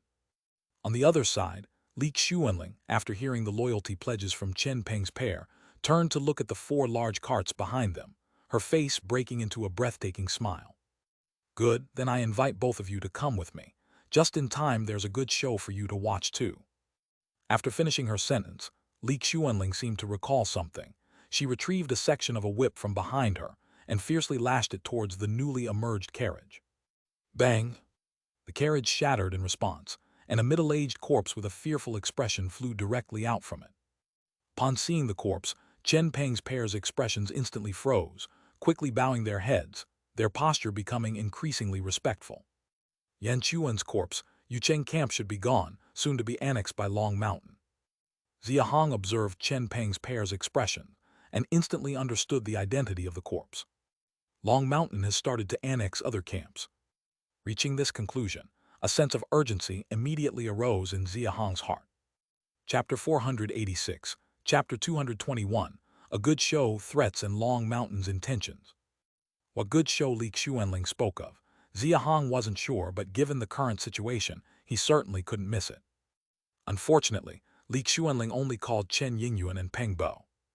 Moreover, after Chen Peng and the others left with Li Xuanling, the large force originally ambushed on both sides of the dense forest also came out. Emerging from both sides of the dense forest were 200 fully armed black-armored soldiers, all carrying longbows, holding a black-shaft silver-tipped snake spear, and wearing a sharp-feathered iron helmet. This group of soldiers, with determined gazes and a vigorous aura, even marched out of the forest in perfect unison, standing together in a massive formation, exuding a strong iron-blood aura. Seeing the soldiers' iron armor adorned with 100 forged silver patterns, the silver glow on the tips of their snake spears, the material of the bowstrings on their iron core bows, and their basic strength all exceeding 30,000, Xia Hong's face and heart were instantly filled with gravity. The reactions of the others were much worse than his. Whether it was Ma Yang from Beehive, Chen Yuan, or Peng Yuan from Yang Lu, all those in the earth-digging realm couldn't help but tremble when this group of soldiers emerged from the forest. Some of the more timid ones were even provoked into a self-protection mode, directly drawing their weapons and assuming a defensive posture. The military strength of the Longyu army is much stronger than before. In Longshan camp, there are 800 more soldiers like these. Chen Yingyuan and Peng Bo exchanged glances, and any hopeful thoughts still lingering in their minds were completely extinguished upon seeing these 200 Longyu soldiers. The two saw Li Xuanling lead them northward and quickly followed. After Li Chuanling took the two leaders away, a golden-armored junior officer with a longsword stepped out from the 200 Longyu soldiers and spoke loudly to everyone. "I am Longyu Captain Li Ying, gentlemen, please come with me to Longshan Inn." Even though Li Ying modestly referred to himself, his commanding tone and the way he held his head high while speaking made his disdain for the more than 50 earth-digging realm individuals apparent. Yet despite this, Peng Yuan, Chen Yuan, Ma Yang, and others dared not show any resistance and could only obediently push their carts and follow behind him. "You in the back, come forward to replace those pulling carts." Ma Yang, seeing the people in the front row of the two carts starting to pant, immediately ordered the people pushing from behind to come forward and switch. Those in the back responded quickly and alternated. But after seeing the people exchange places, Ma Yang frowned. "Where's Hong Yu? Don't slack off, come over here." He remembered Hong Yu well, firstly because he was the newest member of the hunting team. Secondly, among Chen Yingba's team of 24, all surpassed 30,000 pounds except Hong Yu, who was 26,000. And thirdly, over the past 10 days of traveling, he noticed this kid seemed to slack off frequently. "Hong Yu, are you deaf?" With no response to the first call, Ma Yang, feeling a bit embarrassed, raised his voice, but it was as if nothing had been spoken. Just then, someone who had swapped to the back spoke up. "Didn't see Hong Yu in the back. He's not in the front either. Where is this kid?" Upon hearing this, Ma Yang rushed to the back to search around and found Hong Yu had completely disappeared, and his face immediately changed. "Missing? He was just here." Ma Yang stood in place, looking at the silent snowy ground behind, then glanced at the Longyu soldiers up front who were still walking on their own, gritting his teeth and saying to everyone, "Forget about him, let's keep moving." Judging from the way Li Ying and the others had just treated them, even if they mentioned someone from Beehive had gone missing, they wouldn't care. Rather than inviting humiliation, it's better to pretend nothing happened. Hong Yu had not been in the camp long and had no relatives or family. Such a person going missing wouldn't even require any aftermath, so Ma Yang naturally wouldn't dwell on it. Just consider him missing on his own and report it when the leaders return. Ma Yang quickly caught up to the team and continued towards Longshan Inn, a deserted northern area of Long Mountain on a barren hillside. Round the hillside stood 300 Longyu military soldiers, each equipped with a strong bow, drawing their bowstrings aimed at the center of the hillside. In the center of the hillside, an intense battle was taking place. There were 6 individuals in the arena, all in middle age. 2 snake spears, 1 large saber, 1 longsword. The 4 on the periphery in gold armor, wielding 3 types of weapons, were besieging the 2 in the center. The 2 snake spears swept side to side, their arcs slicing the snowflakes in midair one by one. The large saber cleaved furiously, the cold edge kicking up the surrounding snow, forming a dense snow fog. The longsword struck swiftly, its light reflecting against the snow, sparking continually in the night sky. The 4 not only had formidable strength, but also an astonishing mastery over their weapons, and their combined attack was terrifying to the extreme. The entire hillside was nearly engulfed in snow fog, and those with less keen eyesight could hardly see what was happening inside. In stark contrast with the 4 were the 2 being besieged. One wielded a sword and the other an axe, yet under the onslaught of the 4, could only scramble to dodge, repeatedly trying to break through from a position, but always ending without success. As time passed, their bodies started to get wounded by the 4, soon denying them even the chance to flee. The axe holder let out a miserable scream as 2 snake spears pierced towards his left and right underarms. Despite leaping high and bending backward to push away, the snake spear on his right seemed to anticipate his move, bending midair to pierce through his right arm, and then hooked and violently yanked his body back with its curved tip. Chapter 487. Chapter 221. A Good Show, Threats and Long Mountain's Intentions, Part 2. The position where he was pulled back happened to face the snake spear on the left that didn't bend. One pulling back, one thrusting out. Judging by the terrifying power displayed by the 2 snake spears, if one gets stabbed, death is certain. Clang! At the critical moment, a longsword struck the long shaft of the left snake spear.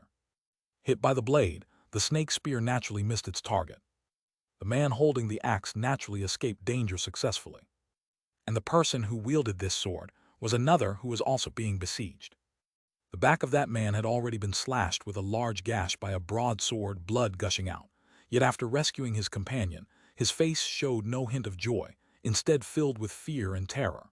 He hastily looked up towards the west side of the slope and uttered with a tinge of pleading, "Young master, Liu Xian swears to heaven, Changning bears no double heart towards Long Mountain. We didn't bring iron ore this time, not because we disrespect the Alliance leader order, but truly because our 2 iron mines in Changning are already depleted, and it's impossible to gather so much in a short time. We beseech young master to see clearly." As Liu Xian finished speaking, the man wielding the axe immediately followed.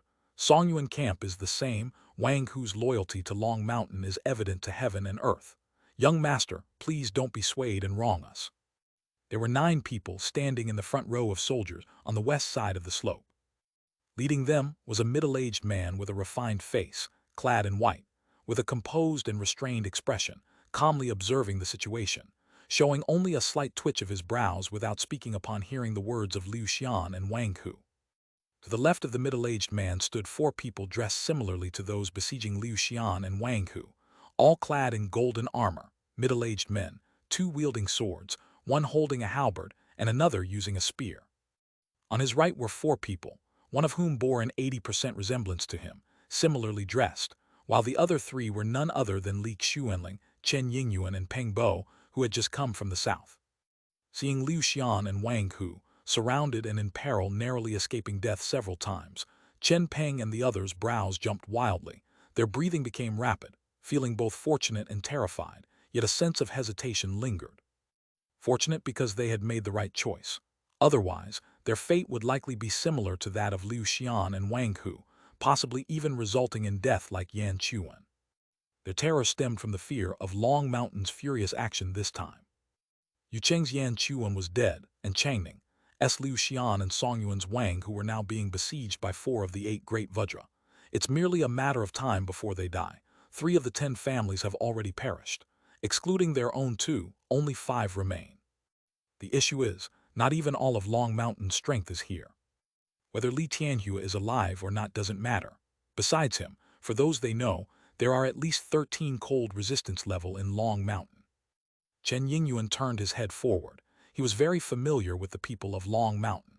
At the very front was young Master Li Xuanyuan, with a man bearing an 80% resemblance to him, the 3rd young Master Li Xuandu, and including little Master Li Xuanling and the 8 great Vajra, totaling 11.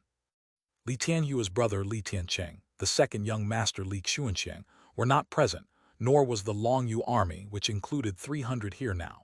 Including the 200 just seen, it only summed up to 500 people. Where is the other half of the Longyu army? Besides dealing with the remaining 4 families, where else could they be? Perhaps even targeting the Zhejiang camp is possible. That Alliance leader order is not an empty threat, but clearly an ultimatum to the 10 camps.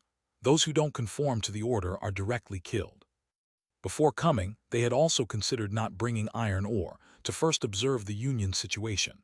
Reflecting on it now, it was like walking on the edge of life and death. How could they not be fearful? The last trace of hesitation stemmed entirely from fear of the future. With Yan Chuan dead, Liu Xian and Wang Hu facing imminent death, the 3 leaders would soon be gone. The camps of Yucheng, Changning, and Songyuan would naturally not be spared by Long Mountain, indicating Long Mountain's shift from the previous gameplay of the Longyu Alliance to beginning annexation of these camps below them. If so, even if they luckily escape this calamity today, in the near future, the Beehive and Yang Lu families are likely to face inevitable annexation. Chen Yingyuan and Peng Bo exchanged a glance, seeing the hesitation on each other's faces, sighed slightly, and couldn't help but look at Li Xuanling, their hearts chilling. What drama, this is clearly a threat. A blatant threat. Deliberately letting them see Yan Chuan's corpse just now, and then bringing them over here to witness Liu Xian and Wang Hu's execution firsthand. The intent to threaten couldn't be more clear. Chen Yingyuan and Peng Bo could even feel the mocking glances occasionally cast towards them by Li Xuandu and Li Xuanling and others. The only question lingering in their minds at this moment is, later, when Li Xuanyuan really proposes for the Beehive and Yang Lu families to merge into Long Mountain, what should their response be? Besides compliance, there seems to be no other option. It's not just Chen Peng and the others who could see Li Xuanling's threat to the two families. At this moment, Xia Hong, hiding in the shadows, no longer watched the fighting but instead directed his gaze towards Li Xuanyan and the 9 people surrounding him. Wang Hu and Liu Xian's strength was only about EIGHT Chinese letter, while the 4 besieging them had a minimum strength of NINE Chinese letter, and the highest was ELEVEN Chinese letter. They were no match one-on-one, let alone being surrounded. Chapter 488, Chapter 221, Spectacle, Threats and Long Mountain's Intentions, Part 3. If it weren't for their desperate fighting style, they wouldn't have lasted this long at all. Defeat and demise were only a matter of time, so he naturally wouldn't bother paying attention. The leader should be that young master Li Xuanyan, the left should be his brother, and the 4 on the right, along with the 4 who attacked Liu Xian's men, judging by their age and attire, they should be the Longshan 8 Great Vajra. That's already 11 cold resistance level fighters, plus the Longyu's army. Indeed, Longshan's strength is very strong, but their strength. As he watched, Xia Hong's gaze gradually became peculiar. The reason was simple. He could see through the strength of those 11 cold resistance level fighters. Among the 8 Great Vajra, 2 were at 11 manes, 2 were at 10 manes, and the remaining 4 were at 9 manes. Li Xuanyan was at 11 manes. His brother was at 10 manes. In other words, it seemed that the young master Li Xuanling stood at the very back. Yet her strength was the strongest among the 11. Xia Hong looked at Li Xuanling's stunningly beautiful face from a distance, and a playful smile appeared on his face, his expression growing interested. Is she deliberately hiding to confuse outsiders, or do even their own people not know? If the latter, that would be interesting. Crunch. The sound of a snake spear piercing through a body, and a blade breaking bones came from the knoll. Xia Hong didn't need to look to know that Liu Xian and Wang Hu must be gone. Sure enough, on the knoll, Liu Xian was impaled through the heart with 2 snake spears, while Wang Hu was struck on the neck with a blade, his head falling to the ground, the 2 cold resistance level leaders dying in the snow without even a cry of agony. As the 2 fell, Peng Bo and Chen Yingyuan shuddered simultaneously, their heads hanging low, their expressions increasingly filled with fear. All right, let's head east. My second brother's side should be about done as well. Xiling, White Abyss and Donking came together, let's settle them early on. With Liu and Wang dead, Li Xuanyan spoke up. His voice was gentle and steady, very much in line with his refined and restrained demeanor, making it impossible to detect any overbearing nature one might expect from the eldest son of Longshan. Gentlemen, it's going to trouble you both to deal with those 3 families. Since you both are inclined toward Longshan, you surely won't refuse such a small request, right? Li Xuanling also spoke, inquiring with Chen Yingyuan and Peng Bo beside her. Of course not. As a member of Longyu, it's our duty to eliminate traitors. Looking at her flower-like smiling face, Peng Bo and Chen's terror was almost written all over their faces, nodding vigorously in agreement like rattled drums. Nobody saw that in front. Li Xuanyan, hearing Li Xuanling speak with the 2 behind, furrowed his brows slightly, but said nothing, continuing to walk eastward. The rest, including those 300 Longyu soldiers, all packed up and followed behind him, heading east together. After everyone left, Xia Hong emerged from the shadows, walked to the top of the knoll, looked at the blood left in the snow by Liu and Wang, and furrowed his brow in contemplation. The Alliance leader order is indeed to test loyalty, but to strike with such ferocity, killing anyone who doesn't bring iron ore immediately, this is too exaggerated. A look of confusion gradually appeared on Xia Hong's face. If Longshan truly had the confidence to sit firmly in their position, unafraid of the 10 camps of Longyu defecting and mixing with Zhejiang, then they should wait for the alliance meeting, suppress Zhejiang decisively, and then use the excuse of not respecting the alliance leader order to either punish or directly eliminate those camps without iron ore. That would make more logical sense. However, by scattering people and guarding only the foot of Long Mountain, as soon as they find someone without iron ore, they immediately strike to kill, which seems a bit strange. He truly couldn't understand Longshan's approach. No, this seems like they're eager to eliminate the unstable factors within the alliance. Xia Hong's complexion suddenly shifted, and as he thought of something, his expression changed drastically, turning his head to glance in the direction of Long Mountain. So that's it, strike first to gain the upper hand. This is striking first to gain the upper hand. Yu Cheng, Changning, and Songyuan, originally inclined toward Xia Hong, have had their leaders killed so easily. Yang Lu and Beehive, the two, are scared into going along with Longshan to the end. So far, 5 camps have been dealt with. Even if the remaining 5 camps do join forces successfully with Xia Hong, with Longshan's strength, they could probably handle it with ease, perhaps even have a great chance of winning. The originally promising momentum of Xia Hong has actually been so easily resolved by Longshan. If Hu Hu of Xia Hong is also careless, perhaps even he might be dealt with this time. This Longshan camp is indeed clever. Seeing through Longshan's intentions, Xia Hong could confirm one thing. That is, Li Tianyue has definitely encountered a problem. Even if not dead, there must be a big problem, otherwise there would be no reason for Longshan to rush against these 10 camps, worried that once they joined forces with Xia Hong, it would become an unmanageable force. Seeing through Longshan's actions, Xia Hong's mind instantly cleared, realizing what he needed to do. Looking at the distant figures in the east, he chuckled lightly and sped across the snow, quickly following. Let's hope that Hu Hu is smart enough. If these 10 camps are truly wiped out by Longshan, then our great Xia, forget extending influence over Pinxi Plain, will probably have to constantly worry about this northern neighbor in the future. Chapter 489, Chapter 222, Indecision Blood Guard Army Sudden Turn of Events.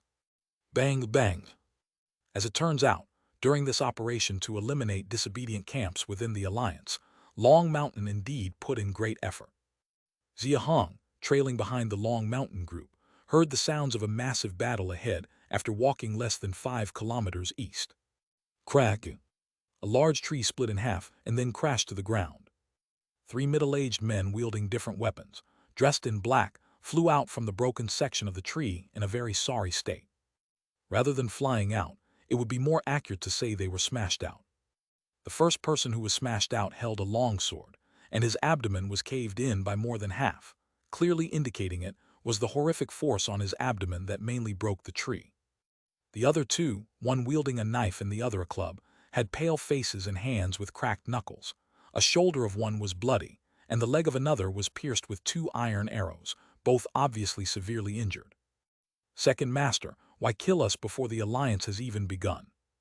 White Abyss Camp has been loyally devoted to Long Mountain.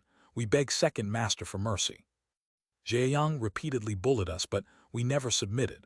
Dongzhang never thought of betraying Longyu. We hope Second Master can see clearly. The 3 men in black who were hit into the snow immediately flipped upright, their tone full of pleading as they spoke to the front, their expressions extremely panicked. I'll claim loyalty to Long Mountain, yet where are your tributes? A domineering voice echoed from behind the tree. A middle-aged man in white with a robust build approached the 3, wielding a snake spear. Behind the middle-aged man followed 4 others, who appeared older. Their weapons varied, but all bore bloodstains evidently from Dongzhang and the others on the ground. Upon hearing the word tribute, Dongzhang and the others on the ground showed a slight change in expression and quickly attempted to speak up. But just as they opened their mouths, a voice from behind left them instantly in despair. These 3 families are close with Hu Hu. Don't waste time talking, just kill them. Hu Hu is probably arriving, prepare in advance. Li Xuanyan and others arrived with 300 Longyu troops. Seeing Wang Hu, Liu Xian, and Yan Chuan's heads held by the Longshan 8 Great Vajra, and Peng Bo and Chen Yingyuan submissively standing behind Li Xuanling, Dongzhang and the 3 others suddenly realized they were utterly hopeless. Long Mountain never intended for an alliance. The alliance leader order was merely a death warrant. All who disobeyed must die. They had hoped to ally with Hu Hu to force the throne, and such thoughts now seemed utterly laughable. Great Master, Xiling Camp has no rebellious intentions. It was only under Hu Hu's aggressive pressure that Yu Bin had to feign alliance. I beg Great Master to give me a chance. Yu Bin is willing to lead for Long Mountain in the expedition against Xia Hong. Yu Bin, leader of Xiling Camp, realizing the predicament, kneeled before Li Xuanyan, offering allegiance directly. His kneeling prompted Bai Qiacheng of White Abyss and Dongzhang of East Kang to also kneel before Li Xuanyan, expressing their loyalty, their tone incredibly devout. Now you know to kneel, it's too late. Li Xuancheng spoke with extreme dominance. His form suddenly moved as his snake spear rushed towards the 3, and simultaneously the 4 others also moved. Yu Bin and the others had just been beaten by these 5. seeing Li Xuanxiang charge again terrified them, hurriedly raising their swords in defense while desperately pleading to Li Xuanyan. "Great Master, wouldn't it be better to keep us alive to fight Hu? Great Master, spare us. East Kang is willing to fight against Xia Hong for Long Mountain. I beg Great Master to spare my life." During their desperate pleas, the three sustained several more injuries, yet seeing Li Xuanyan as their only lifeline, they continually begged for mercy, hoping he would spare them. "Second brother, hold on a minute." Finally, Li Xuanyan couldn't help but speak up. At his words, Li Xuanxiang, who was frantically attacking Yu Bin and the others, instantly furrowed his brows. Not only him but Li Xuandu and Li Xuanling, standing behind, also furrowed their brows. Evidently, the three disagreed with Li Xuanyan.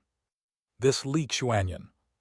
Not only these three, but Xia Hong, concealed in the shadows, saw the five really stop after Li Xuanyan spoke, looking at his hesitant face first with a strange expression and then gently shook his head. The key to Long Mountain's action this time lay in swiftly eliminating these rebellious camp leaders, prevent them from joining with Zhejiang camp, and later kill a few troublemakers. Taking over these camps would be straightforward.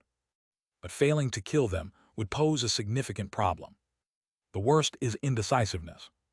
And this Li Xuanyan was precisely soft in the ears. It's not that his soft ears at this moment would ruin things. The issue is it showed Li Xuanyan doesn't quite possess the qualities of a Longyu ruler, and his relationship with his two brothers and sister seems less than harmonious. Moreover, it's likely that testing with the Alliance leader order, and then ambushing these camp leaders was not his idea. "Thank you, Great Master, for sparing our lives. We are eternally grateful. White Abyss Camp shall henceforth unwaveringly serve Long Mountain, Great Master. Give the command, into the Mountains of Blades or the Sea of Fire. Bai Qiacheng will not hesitate." Chapter 490, Chapter 222, Indecisive Blood Guard Army, Sudden Turn of Events 2. Dongzhang thanks the young lord for sparing his life. The trio of Yu Bin, who were just a step away from death, saw the five of Li Xuanxiang halting, realizing they had a chance to cling onto life, and began kowtowing to Li Xuanyan, expressing unwavering loyalty. Though their tone was filled with gratitude and sincerity, without a trace of deceit, the footsteps of the five from behind, drawing closer, did not stop. Clearly, the five of Li Xuanxiang did not believe in the trio's surrender. "Brother, don't be fooled by a few sweet words. These three are bowing to you now out of fear of death, and will kneel to Hu tomorrow for the same reason. Sparing such double dealers will only lead to endless trouble." As soon as Li Xuanxiang spoke, Li Xuandu followed suit. "Second brother is right. The collusion between the three families of Yu Bin and Hu is an undisputed fact. If we don't kill them, how can we intimidate the other small factions?" The rebuttal from his younger brothers made Li Xuanyan's expression instantly darken. But it wasn't over yet, and what Li Xuanling did next brought a hint of anger to his face, and his expression instantly turned grim. "Second brother, make your move, don't waste time." Li Xuanling actually opened her mouth and gave the order.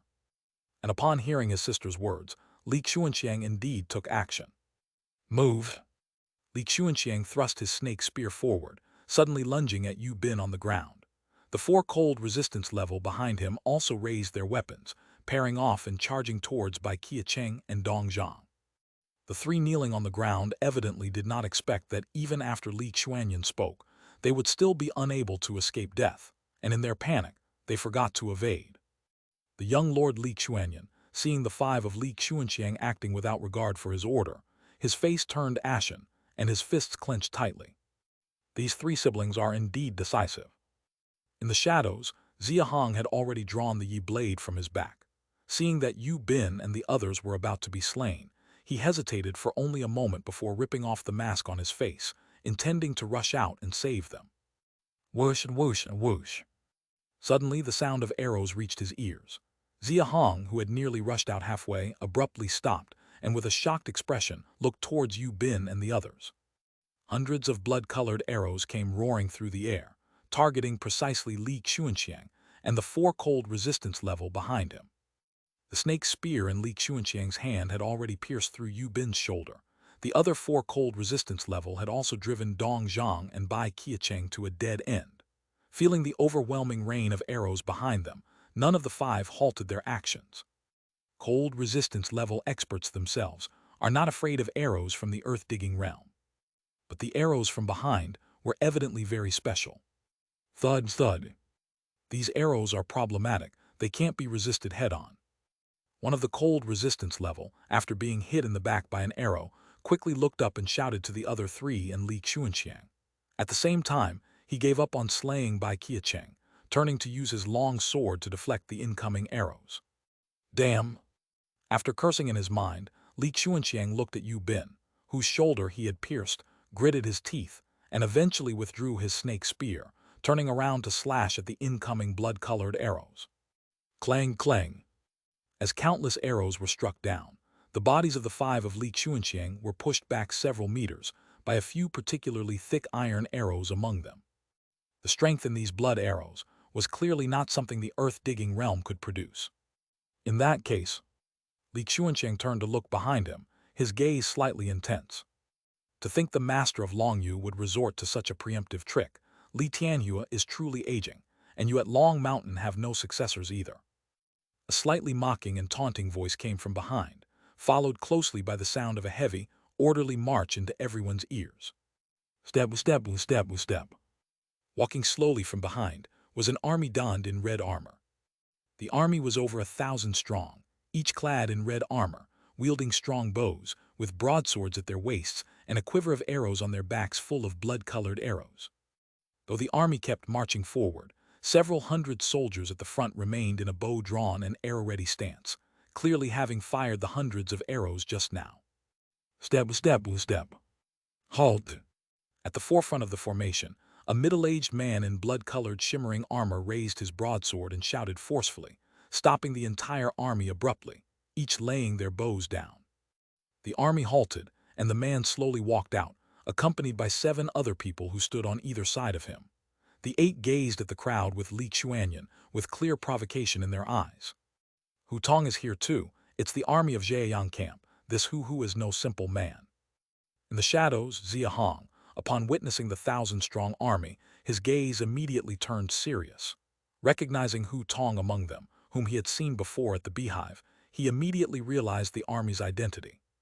This Hu had actually brought his army along.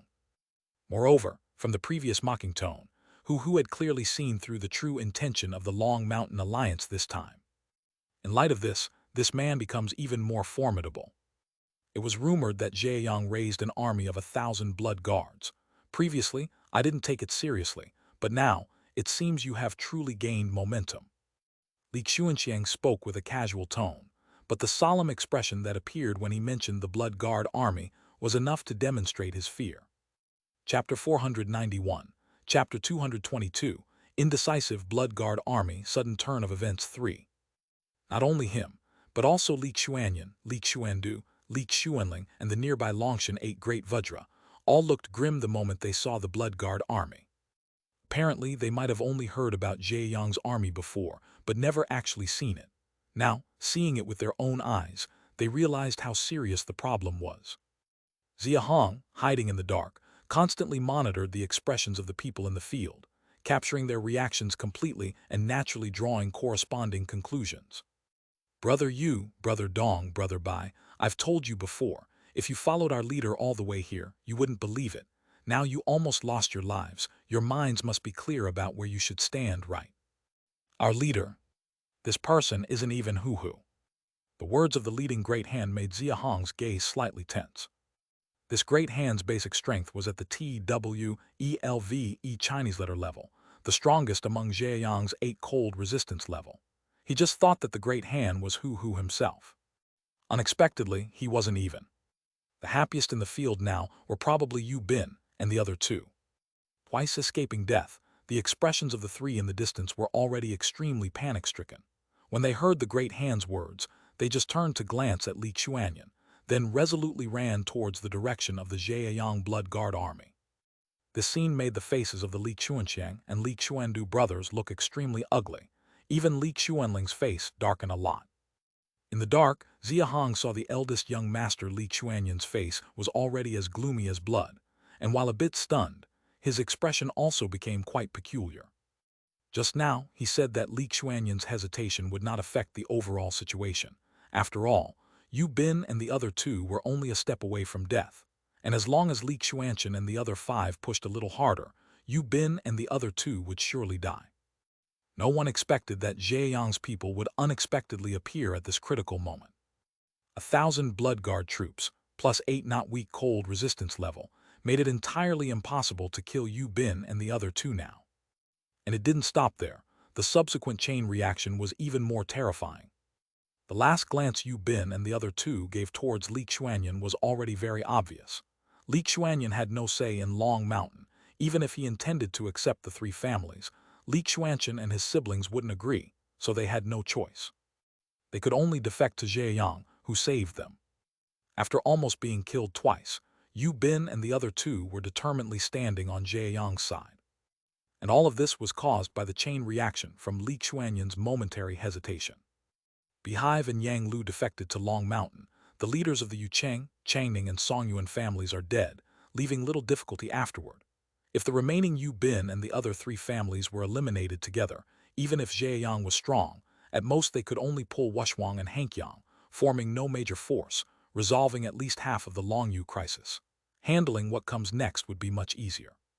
But now, Yu Bin and the other two were not dead, but were forced to completely defect to Xia Yang. For Long Mountain next, it wasn't only about taking care of the aftermath of the Yucheng and the other three families, but also facing the Xia Yang camp supported by 5 camps. A difference in thought, and the consequences led to earth-shattering changes. This Li Xuanyan is indeed not suitable to be a leader. However, we have him to thank. If Long Mountain had really resolved so many camps at once, leaving only a few of Xia Yang isolated, it would have ended with Long Mountain's sole dominance, which was certainly not what Xia Hong wanted to see. As it stands, Xia Yang gained momentum, while the old hegemon Long Mountain suffered headaches, and the struggle between the two continued, enabling Great Xia to extend its influence. Thinking about the development of the Longyu situation, Xia Hong's face was full of smiles, and his gaze towards Li Xuanyan also became much more amiable.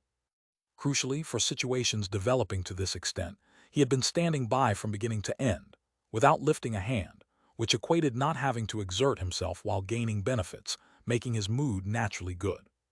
However, Xia Hong was clearly pleased a bit too early. A slightly panicked voice came from the west side of Long Mountain, causing everyone's expressions, including Xia Hong's, to change drastically, and they all turned their heads to look to the west. Master Tiancheng, who is just paying a visit, why so angry if Long Mountain doesn't welcome me, then I'll just leave. Who actually entered Long Mountain secretly. Master Tiancheng, judging by the name, should be Li Tianhua's peer. Long Mountain, indeed hidden means of major significance. Judging by Hu's slightly panicked tone, it was clear he was frightened by Li Tiancheng. No, he was being hunted. A black figure, disheveled and in panic, hurried from the west side. Xia Hong's eyes slightly narrowed as he looked towards the back of that figure. When elder brother took you as an adopted son, I said you were a wicked tiger that couldn't be tamed, and it would be beneficial for Longyu to kill you sooner. But unfortunately, elder brother didn't heed it then, and now that you're in my hands, even if you've grown 3 heads and 6 arms, you can't escape death today. An elderly voice came from the back, and Li Xuanyan and the other Long Mountain people all showed joyful expressions on their faces. In contrast, the Xia Yang Blood Guard army and the 8 cold resistance level in front of them all had serious expressions instantly. Blood Guard army, follow me to save the leader. The Great Hand reacted extremely quickly, shouting loudly and leading the 7 cold resistance level behind him directly toward Hu's position. As the 8 moved, the 1,000-strong Blood Guard army all roared and charged westward. What are you doing standing there? Block them. Let second uncle kill Hu. Li Xuanling directly took over her elder brother Li Xuanyan's role, gave a crisp shout, drew her sword and charged toward the Great Hand's direction. Beside her, Li Xuanchen, Li Xuandu and the 8 Great Vajra moved instantly. Although Li Xuanyan's face was ugly, realizing the seriousness of the situation, he still forced himself to charge up. 300 Longyu soldiers all charged forward to block the Blood Guard army. The originally stalemated situation underwent dramatic changes in an instant. Hiding in the dark, Xia Hong only glanced slightly at this side and immediately turned his gaze toward Hu on the west side and the elder chasing him. The key was always clear in Xia Hong's heart. Chapter 492, Chapter 223, Outbreak of Battle Breaking the Siege Honored Guest. As his name suggested, Hu-Hu's image was not much different from what Xia Hong imagined. He was about 1.8 meters tall, his physique very slender, dressed in black attire similar to the ones worn by Hu Tong and others, with slick-back hair revealing a forehead visibly wider than the average person. Not just the forehead, his facial features were also larger than usual, giving an inexplicable impression of grandeur and dominance. He held a long silver-coiled dragon pattern stick, about 10 feet long, and even while being chased, though his brows seemed frantic, every time the elder's large blade swung down from behind, he always managed to raise the stick and protect himself accurately, sometimes even using the force of the blade to accelerate his escape. Clearly, he remained acutely aware of the distance between the elder and himself. Whoosh! Another ferocious blade swept from behind, sensing the growing momentum of this attack. Hu-Hu's brows furrowed sharply, and as he lifted the stick, his body spun rapidly, positioning the stick horizontally above his head to block. Bang! The large blade slashed, emanating a flash of light, clashing significantly with the long stick. Although Hu-Hu absorbed most of the force with the stick, a small amount leaked out. Yet even this meager leaked force hit the ground, creating a shockwave that not only swept away the snow, forming an open area over 10 meters around, but even caused a sudden subsidence of the ground by over 10 centimeters. Looking at Hu-Hu, who bore most of the force, while the stick was not broken, his trembling hands could not stop shaking, and his legs had sunk over half a meter into the ground. The panic in his eyes was significantly heightened compared to before. This strike not only made Hu-Hu more frantic, but also allowed Xia Hong, hidden in the shadows, to clearly see the elder's appearance. Long Mountain seemed to favor white. The elder was also clad in pure white attire adorned with silver lines, with head-full silver strands tied behind. Despite being meticulously groomed, the wrinkle-strewn face and budding, stooped figure betrayed the undeniable fact of being weathered by time. Only those wide-open eyes, in harmony with the fierce chopping stance of the silver turtle-head large blade in his hand, could still emit a sense of formidable old vigor. Of course, what Xia Hong saw clearly at this moment was not just the elder's appearance. Hu-Hu has 17 manes, power similar to mine. Li Tiancheng chased him all the way from Long Mountain to here. Even if he's stronger, it wouldn't be by much. While discerning the strength of both, Xia Hong's expression turned peculiar. Last May, when he fought against that advanced snow mane, his strength was already at 12 manes. Now, almost a year later, although he still hasn't figured out the use of Jade bone, solely by absorbing the cold light, his power has grown to 17 manes. Despite that, Xia Hong still felt he hadn't yet reached the next stage of the cold resistance level. At least, the texture of his flesh only felt steadily enhanced without obvious phase shifts. According to what he previously overheard about Hu Tong on the northern side of Beehive, Hu in front of him had the cultivation at the peak of cold resistance level. Peak of cold resistance level, yet the power is only 17 manes. The three-tier war body, the power threshold during the breakthrough to cold resistance level, are 20,000, 16,000, and 12,000 respectively. But this is just the power at the initial breakthrough. For individuals with these three battle body talent levels, cultivating at the cold resistance level afterward will naturally result in varying degrees of strength increases, which is normal. What Xia Hong was most curious about at this point was ultimately what level of war body Hu and Li Tiancheng belonged to. By understanding this, he could deduce how the strength increase calculation ran post the cold resistance levels cultivation. Of course, now was not the time for his curiosity. Hu, who was struck into the ground by Li Tiancheng's blade moments ago, had already scrambled out hastily. Although only over 300 meters separated him from the Blood Guard army now, this distance seemed insurmountable as a chasm under Li Tiancheng's obstruction. The battle to the east had already turned into a blur, with both Long Mountain and Jieyang evidently realizing the critical importance of the situation. From those at the cold resistance level to ordinary soldiers, everyone had summoned a life-or-death ferocity, with one side striving to break blockade and rescue Hu, while the other side was determined to stop them at any cost. Long Mountain's side boasted 16 at the cold resistance level, whereas Jieyang had only 8. With the injured Yu Bin and 2 others, they numbered only 11. Evidently, in high-end force engagements, Jieyang was at a disadvantage. However, the issue was that the Blood Guard army's numbers tripled that of Long Yu's forces. Cold resistance levels were powerful, but facing such a fully armed army, it was quite challenging to maneuver effectively. Just as Long Yu's forces could deter Xia Hong's cold resistance levels, the blood-colored arrows from the Blood Guard army could equally harm Long Mountain's cold resistance levels. Frontline rushes, rear fires, arrows can't breach through these 300 men. Are you all useless? If anything happens to the leader, we'll all perish here. Break through, rush over. Brothers, charge. Save the leader, kill with me. Why should Long Mountain hold sway over us? Charge. The furious roars of the great hand of Xia Hong instantly sparked shouts from the Blood Guard army. The frontline troops again displayed reckless bravery, charging chaotically towards Long Yu's forces, while hundreds in the rear took up bows, shooting furiously at the cold resistance levels of Long Mountain at the front, restricting their movements. The humans from the Ice Abyss camp had hunting cold beasts as a necessary course. Being part of the army meant there were virtually no weak archers. The same held for both Long Yu's and Blood Guard's forces. Chapter 493. Chapter 223.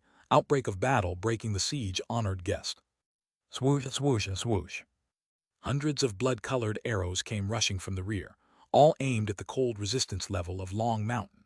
Li Xuanyan and 15 other cold resistance level members, who were violently slaughtering the frontline Blood Guard army, felt the blood arrows approaching and immediately altered their movements.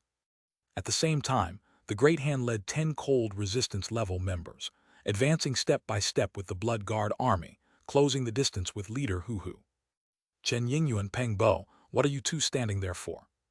Seeing the Blood Guard army about to break through the blockade, Li Xuandu couldn't help but angrily shout at Chen Peng and the other, gesturing them to join the fight. Hearing this, Chen Peng and the other showed a moment of hesitation as they saw the Blood Guard army gaining ground, but they quickly sprang into action and charged forward. Having already stood with Long Mountain, betraying them now would certainly offend, but more importantly, would Xia Hong still accept them without reservations? With the two of them joining the battlefield, the initially unstoppable Blood Guard army suddenly halted for a few moments. Although they continued to push forward, their speed had significantly slowed. At this crucial juncture, the addition of 2 cold resistance level members indeed made a notable impact. After all, on the other side, Li Tiancheng was already forcing Hu Hu into a corner, not far from killing him. Everyone on the battlefield, though emotionally charged, kept glancing towards the west side.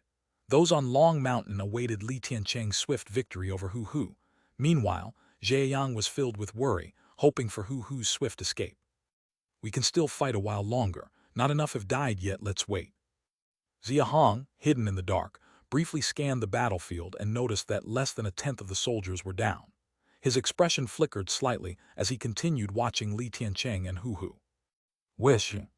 Li Tiancheng's ghost head great saber was once again blocked by Hu Hu's long staff, but suddenly it shifted from chopping to slicing, the saber gliding along the staff to Hu Hu's neck, slashing across it abruptly. The snowflakes in midair shattered, the blade sweeping with violent force, forming a semicircular arc and condensing the surrounding air, with the edge nearly touching Hu Hu's neck, a thin bloodline visible to the eye. Vile tiger, your life is mine. Li Tiancheng looked down at Hu Hu, killing intent nearly tangible in his eyes as he forcefully pressed the ghost head great saber down, widening the bloodline on Hu Hu's neck by another centimeter. Gurgle. Any lower and he would undoubtedly die. Feeling the pain on his neck and the blood trickling to his chest, Hu Hu's fear deepened. Then, as if realizing something, desperation filled his eyes and he glared at Li Tiancheng, roaring furiously. Old thing, you think you're Li Tianhua. Dream on if you want to kill me. Before the words even fell, Hu Hu withdrew the long staff that he had used to defend himself, halting his wild retreat, allowing the saber to press into his neck while enduring the pain. Simultaneously, he swung the staff with both hands from behind, from left to right, aiming a sweeping strike at Li Tiancheng's left shoulder. Whoosh roar. The gale from the sweeping staff arose, whipping up the snow around and sending a snow mist tens of meters high into the air, testifying to its terrifying power.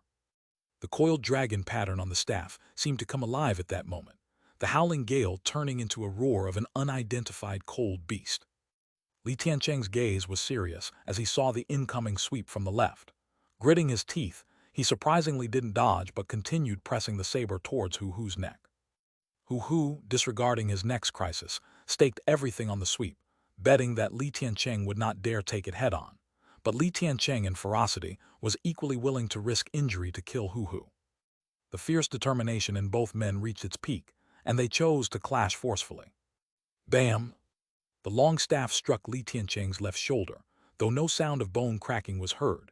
Li Tiancheng's body was inevitably thrown 5 or 6 meters to the right, crashing to the ground with a loud thud, raising a mass of snow mist.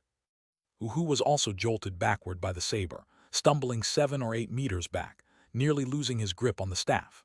Quickly regaining his footing, he pulled out a handful of powder from his bosom, covering the wound on his neck, the sight of blood seeping through his fingers indicating the severity of the cut from Li Tiancheng's saber. More crucially, Hu Hu seemed aware of Li Tiancheng's injuries, his gaze locked on the snow mist, void of any expectation, his expression extremely grim. Cough, cough, getting old, truly aging. A little brat who once trained with my elder brother can push me this far. A raspy cough sounded from within the snow mist. Li Tiancheng's words showed acceptance of his aging, yet his tone carried a distinct pride. Moreover, his calling Hu Hu a little brat suggested that the recent exchange ultimately favored the elder Li Tiancheng. As the snow mist dissipated, Li Tiancheng's figure gradually appeared. His left shoulder was a bloody mess, with the white of bone starkly visible, yet his movement remained unaffected. Holding the ghost head great saber, he approached Hu Hu step by step, his aged face full of killing intent. You think you can turn the skies just because my brother isn't here? Meet your death. Unlike Li Xuanyan's indecision, Li Tiancheng was much more resolute. Before his words were fully spoken, he charged straight at Hu Hu, raising his saber to strike down on his head. Chapter 494, Chapter 223, Outbreak of Battle Breaking the Siege. Honored guest. Hu Hu still clutched his neck with his right hand, and in a panic, he first raised a stick with his left hand to fend off the blow. But his strength was already inferior to Li Tiancheng, not to mention he was using just one hand. Crack! The great saber struck the stick, and this time it didn't have the same defensive effect as before. With a crack, Hu Hu's left hand dislocated, and even though he tried to supplement with his right hand, it was too late.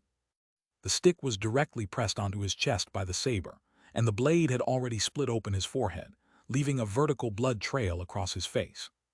Even worse, the wound on his neck, unsecured by his right hand, burst open as he exerted all his strength to fend off the saber. Blood spurted out, and everyone finally saw that the wound on Hu Hu's neck was over 10 centimeters long, and judging by the blood spurt, it was obviously much deeper than everyone had expected. With the neck wound bursting and the face being ground by the saber, Hu Hu's hysteria was finally dispersed by fear. With terror on his face, he lifted his head towards Li Tiancheng and pleaded, "Uncle Tiancheng." Clang! Just as he uttered a single word, his plea was interrupted. It wasn't because Li Tiancheng succeeded, but because someone had intervened to save him. A slender long knife suddenly attacked from the lower side, abruptly knocking Li Tiancheng's ghost head great saber aside, and then relentlessly continued its charge at the retreating Li Tiancheng. The long knife was extremely narrow, yet its blade was incredibly long, moving at an astonishing speed. In just a few breaths, it had slashed a dozen times in midair, forcing Li Tiancheng back over 10 meters. Not only that, the wielder of the knife specifically targeted Li Tiancheng's injured left shoulder. When his saber was knocked away, Li Tiancheng's expression slightly tensed, and as the long knife forced him back, he sensed that the knife wielder's strength was not inferior to Hu Hu's, making his expression even more grave. "You're quite old to be bullying the young." A playful voice sounded from behind the long knife, and the thoroughly repelled Li Tiancheng stood still. Seeing the owner of the long knife, his pupils slightly contracted. The owner of that long knife was actually a young man in his early 20s. The young man had an unremarkable appearance, looking somewhat ordinary. Yet, the black clothing he wore was obviously of high quality, and the narrow long knife in his hand, though made of ordinary iron ore, had a forging pattern with thousands of lines. 1,000 forged weapons were certainly found in Long Mountain, but the ability to continuously clash with a silver-made ghost mask saber was unprecedented. This could only indicate that the crafting technique of the long knife in the young man's hand was far superior to Long Mountain, making a 1,000 forged weapon capable of outright confronting a silver weapon. Not only Li Tiancheng but also Hu Hu, and everyone else fighting on the east side, had caught sight of him out of the corner of their eyes. "Thank you, brother, for stepping in to help. Hu Hu of Zhejiang is immensely grateful." Hu Hu clutched his neck again, his face full of joy as he spoke to Xia Hong. He didn't know Xia Hong, but it was a fact that Xia Hong had saved him. From Xia Hong's words about bullying the young, it seemed he might just be a passerby, simply stepping in because he couldn't stand injustice. Unlike Hu Hu's joyous expression, Li Tiancheng and the others from Long Mountain, including Li Chuanyan on the east side, had much darker expressions. Especially after hearing Hu Hu's words, realizing he didn't know this person, they couldn't help but curse in their hearts. Just one more step, and second uncle could have killed Hu Hu. Out of nowhere, someone appeared to save him. How could this happen? How could this happen? Since there was someone named Chen Yingyuan who had seen him before, Xia Hong naturally wouldn't reveal his true identity. His identity as the great Xia leader shouldn't be exposed for now in Longyu, as it would be disadvantageous for future operations. Thinking about how Chen Yingyuan had seen him and even fought him before, Xia Hong turned his head toward the east side battlefield, directly locking his gaze onto Chen Yingyuan among the crowd. Chen Yingyuan seemed to sense something, and their eyes met. The instant he saw the long knife in Xia Hong's hand, his pupils suddenly trembled, clearly realizing something. However, in the next second, he saw a clearly threatening look in Xia Hong's eyes. Chen Yingyuan's body trembled slightly and immediately looked away. Good, a smart man. Regardless of what everyone else was thinking, after threatening Chen Yingyuan, Xia Hong turned back to look at Li Tiancheng, his eyes full of battle intent and with an eager expression. He really wanted to have a showdown with Li Tiancheng. During the moment he repelled him, Xia Hong could sense that Li Tiancheng's strength should be around 20 tusks, just 1 or 2/10 stronger than himself.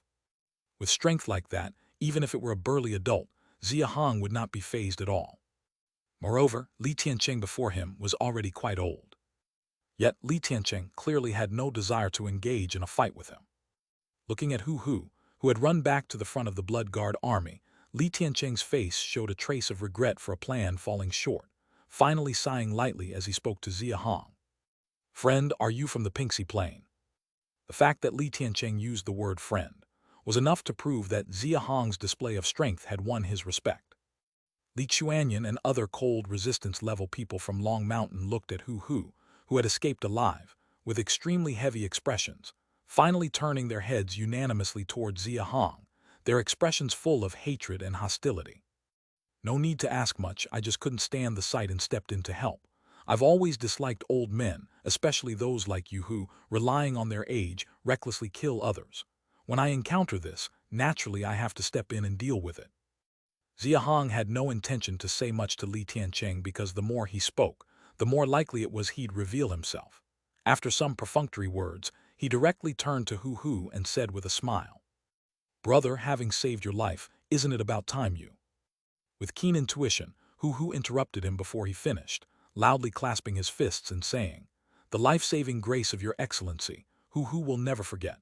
All of Zhejiang will henceforth treat your excellency as an honored guest, and whatever we have in Zhejiang camp that your excellency might admire, Hu Hu will offer it with both hands." "Good, quick and to the point. I didn't save you for nothing today."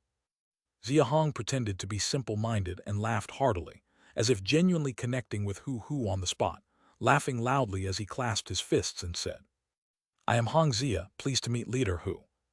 Seeing Xia Hong's naive demeanor, Hu Hu's eyes lit up instantly, especially recalling how he had just repelled Li Tiancheng with his formidable strength. His expression grew even hotter, and he couldn't resist extending an invitation. "Brother Hong, if you don't mind, please accompany me to Zhejiang camp so that Hu Hu can extend his hospitality. What do you say?" "It would be my pleasure." Hu Hu's face was all smiles, his heart bursting with joy. On the other hand, Li Chuanyan, Li Chuanxiang, and others from Long Mountain looked at the two getting acquainted so quickly, and Xia Hong agreeing to visit Zhejiang as a guest, looking incredibly sour. Only Li Tiancheng stood silently in place, watching Xia Hong without saying a word. After more than 10 breaths, he finally turned to Li Chuanyan and the others, speaking in a deep voice. "Pack up and go back, today's events end here." Having said that, he didn't even spare a glance at Hu Hu and directly turned around heading for Long Mountain. "Hello." watching Li Chuanyan and others, Hu's face was openly mocking, laughing heartily several times, then turning to the great hand beside him with an authoritative wave. Hua, lead the group to retreat. We're going back to Xia Hong to entertain the esteemed guest. Yes, leader. The great hand Hua answered with a beaming smile. Not only him, but all the cold resistance level members in Xia Hong camp, including the Blood Guard army soldiers below, had proud smiles on their faces. In contrast, the Long Mountain people appeared despondent. Evidently, this first encounter between the newcomer and old hegemon ended in a complete victory for the new power, Xia Hong camp, in Longyu. And this was only the beginning. The situation Long Mountain would face next would become even more dire. Brother Hong, please. Seeing Hu's invitation, Xia Hong showed a guileless smile, sheathing the Yi blade as he nodded and walked alongside him toward the east side. Chapter 495. Chapter 224. Cold Resistance Level Classification, Gains and Persuasion. The total area of Longyu is about more than 13,000 square kilometers. Over 70 years ago there were well over 200 camps of various sizes, and at that time everyone's strength was very weak. The range of activities was not large, and there was very little contact between them. But after Li Tianhua took over as the leader of Long Mountain, the situation changed. To the east of Long Mountain, the Blood Guard army was slowly marching eastward, and Hu was accompanying Xia Hong alone, narrating the history of Longyu to him. Li Tianhua not only had a high cultivation talent. By his 20s, he already had the strength at the earth-digging realm limit. His combat talent and hunting ability were also extremely impressive. What was even more commendable was that his talent for developing camps was not low either. When he first became the leader, Long Mountain was still a medium-sized camp, with a population of just over 1,000. He relied on Long Mountain to continuously accommodate surrounding camps, and in just 10 years, he developed Long Mountain into a large scale with 10,000 people and over 1,000 at the earth-digging realm, boasting more than 40 hunting teams. Mentioning Li Tianhua, there was both admiration and fear in Hu's eyes, indicating that his feelings toward this person were quite complex. It's not surprising, seeing as how he previously referred to Li Tiancheng as martial uncle, clearly indicating a mentor-disciple relationship with Li Tianhua. But listening to Hu recounting these legendary experiences of Li Tianhua, Xia Hong's face feigned shock, yet the true feeling in his heart was quite peculiar. Developing Long Mountain to a 10,000 scale within 10 years, with over 1,000 at the earth-digging realm, is certainly strong in the context of the ice abyss. But if compared to Great Xia, it seemed quite insignificant. Of course, Xia Hong's vanity did not reach that level, so he wouldn't interrupt Hu's narration, but continued to listen, to see what Hu intended to say. After the strength of Long Mountain greatly increased, either by favor or pressure, it began to accelerate the annexation of surrounding camps. Within a few short years, almost no other camps remained within a 20-kilometer radius of Long Mountain. The population of Long Mountain also reached 40,000. Li Tianhua had the superior battle body, and when he broke through to the cold resistance level, he already had the power of 8 manes. At that time, he was unmatched, and all the human camps in Longyu were vying to join Long Mountain. Superior battle body, and broke through with power of 6 manes. The statement stirred Xia Hong's mind slightly, and he feigned shock, saying, breaking through with the power of 8 manes, wouldn't the strength be even more astonishing when breaking through to the intermediate and late stages? Hu nodded and said, of course, in the cold resistance level, each breakthrough increases basic strength by double. According to Li Tianhua's strength during his breakthrough, he had 16 manes at the intermediate stage, 32 at the late stage, and when he broke through to the peak of the cold resistance level, his strength was 64 manes. Not only in Longyu, but I estimate that it's hard to find anyone in Pinxi Plain stronger than him in the cold resistance level. This finally revealed to Xia Hong the power levels of the cold resistance level. Just breaking through the cold resistance level counts as the early stage, with subsequent intermediate, late, and peak stages, each breakthrough increasing basic strength once. According to Hu's words, the magnitude of increase is based on the basic strength at the time of breakthrough. When he himself broke through, it was 9 manes. Now it's 17 manes, meaning he's only 1 mane away from the intermediate stage, and in the late stage he'll have 36 manes, and when he breaks through to the peak, his strength will reach 72 manes. 8 manes stronger than Li Tianhua. Hu had the power of 16 manes at the peak of the cold resistance level. Tracing back, he only had the power of 2 manes when he first broke through, also a superior battle body. Li Tiancheng's strength is just slightly stronger than his, so at most it is just a superior battle body. Not only did he learn the power levels of the cold resistance level, he also deduced the battle body talent of Li Tiancheng and Hu, and immediately Xia Hong's mood improved greatly.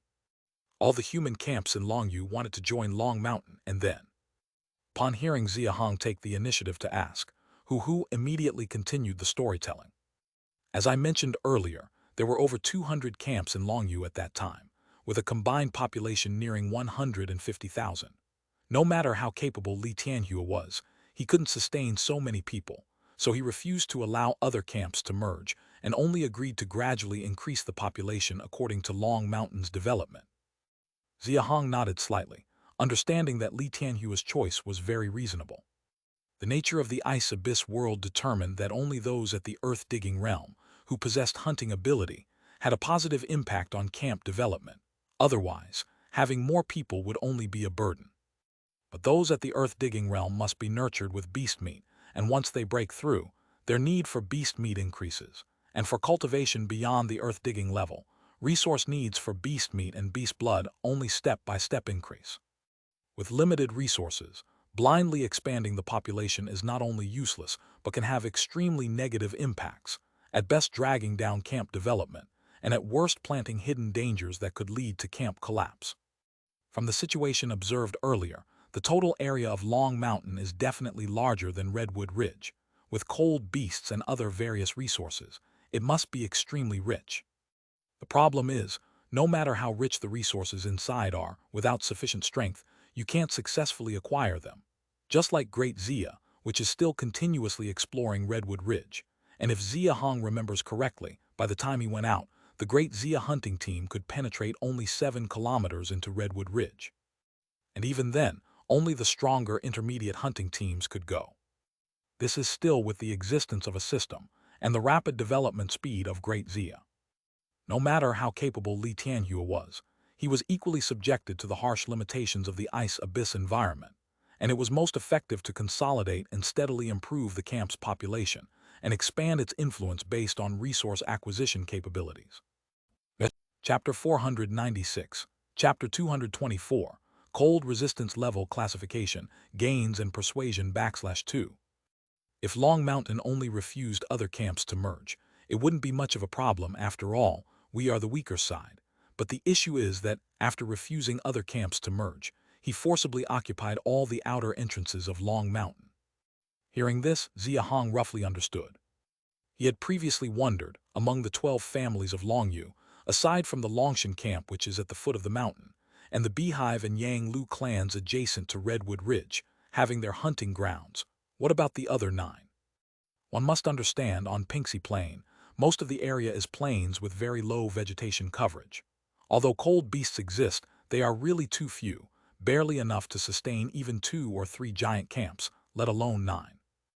Living off the mountain, in terms of distance, it's clearly much more convenient to go to Long Mountain. Li Tianhua monopolizing the outer entrances of Long Mountain for the development of his own camp is understandable, but this inevitably compresses the living space of other camps. The subsequent developments are not hard to guess. Long Mountain acts tyrannically. The remaining camps, in order to secure their own survival, began to unite and resist. In the following years, some merged, some resisted, and some were eradicated. Ultimately, through strength, they forced Li Tianhua to open some entrances, but out of more than 200 camps, only a little over 20 remain. These words, although brief, are enough to prove, just from going from over 200 camps to now only a little over 20, how cruel and bloody those years in Longyu were. Hu was one of the hostages of Longyu's 30th year batch. At that time, he was probably just the son of a leader, meaning he did not experience those years himself, but his tone was equally heavy, most likely due to a deep understanding of his father's experiences. Yet even so, the struggle hasn't stopped. Hu's face was grave as he continued. Honestly, in terms of individual strength, none of us can compare to Long Mountain. Forcing Li Tianhua to open up a few entrances was only possible because our little over 20 camps stuck together. Over time, Long Mountain began to divide us, so the struggle never ceased. That's inevitable. Opening up an entrance in Long Mountain is tantamount to ceding one's own interests. If a camp wants to continue developing, it must seize more resource sites. The ultimate goal for all camps is to annex others to strengthen themselves, and Li Tianhua is no exception. A turning point occurred in the first year of Longyu. At this point, Hu Hu's expression turned suddenly grim as he continued. That year, my father, Hu Hai, discovered a cold apple tree in Long Mountain. Cold apple Jade. Hearing this name, Xia Hong immediately recalled the 3 great medicines he had heard about from the pharmacist surnamed Liu in the beehive. One of the medicines is called cold apple Jade. Moreover, while eavesdropping on Hu Tong and others, Hu Tong had mentioned that once the beehive switched allegiance to Zhejiang, after toppling Long Mountain, each family's share of cold apple Jade would double. Cold apple trees are so precious, Brother Hong should also be aware. It is one of the 3 key great medicines in brewing jade bone, and also the hardest to find. Such a treasure, my father knew monopolizing it was unrealistic. Driven by the cooperative relationship with other camps back then, he revealed the existence of the cold apple tree, hoping everyone could unite to protect it. At this point, Hu Hu's expression suddenly turned angry. Unexpectedly, at that time, 2 families had already secretly pledged allegiance to Long Mountain. Hearing this, what transpired next was not difficult to guess. The cold apple tree, a treasure related to cold resistance level cultivation, even if Li Tianhua was in the wrong, he would definitely try to seize it. The other camps were even less likely to give it up without a fight. A great war erupted, and again, more than half of the little over 20 camps were lost. Although Li Tianhua's strength was formidable, after the big shakeup, the remaining camps were not weak either, leading to an escalating war where both sides fought viciously. So the Longyu alliance was founded on this basis. A flash of realization passed through Xia Hong's eyes. When he had first heard about the Longyu alliance from Yuan Dao, he thought it was the 12 families of Longyu coming together to resist external forces. But from what it sounds like now, it was actually Li Tianhua who, to prevent the expansion of conflict in Longyu, pulled in the remaining 11 families to negotiate the formation of the alliance. The cold apple tree ultimately went to Long Mountain, but Li Tianhua promised us, the 11 families, that 30% of the annual production of cold apple Jade would belong to Long Mountain, while the remaining 70% would be distributed according to the number of cold resistance level individuals in the Longyu 11 families. How much cold apple Jade can it produce annually? Brother Hong is clever to pinpoint the key issue. Hu Hu marveled at Xia Hong's sharpness, his tone full of praise. Xia Hong was somewhat confused, but with Hu Hu's further explanation, he understood why Hu Hu reacted that way. That cold apple tree was initially supervised by our 12 families together. From the first year to the 20th year of Longyu, it produced around 200 drops annually. But later, Long Mountain no longer allowed our camps to supervise. From the 21st year, production decreased year by year, until the 40th year it yielded only 40 drops. Brother Hong, if this were you, would you believe it? Xia Hong remained silent. Regardless of how much truth is in Hu Hu's words, he understood the message being conveyed. The treasure discovered by Brother Hu's father was forcibly taken by Long Mountain. Not only that, but the promise made to your camps early on isn't being kept, blatantly concealing the production of cold apple Jade, deliberately withholding your shares. Such domineering actions, this Long Mountain.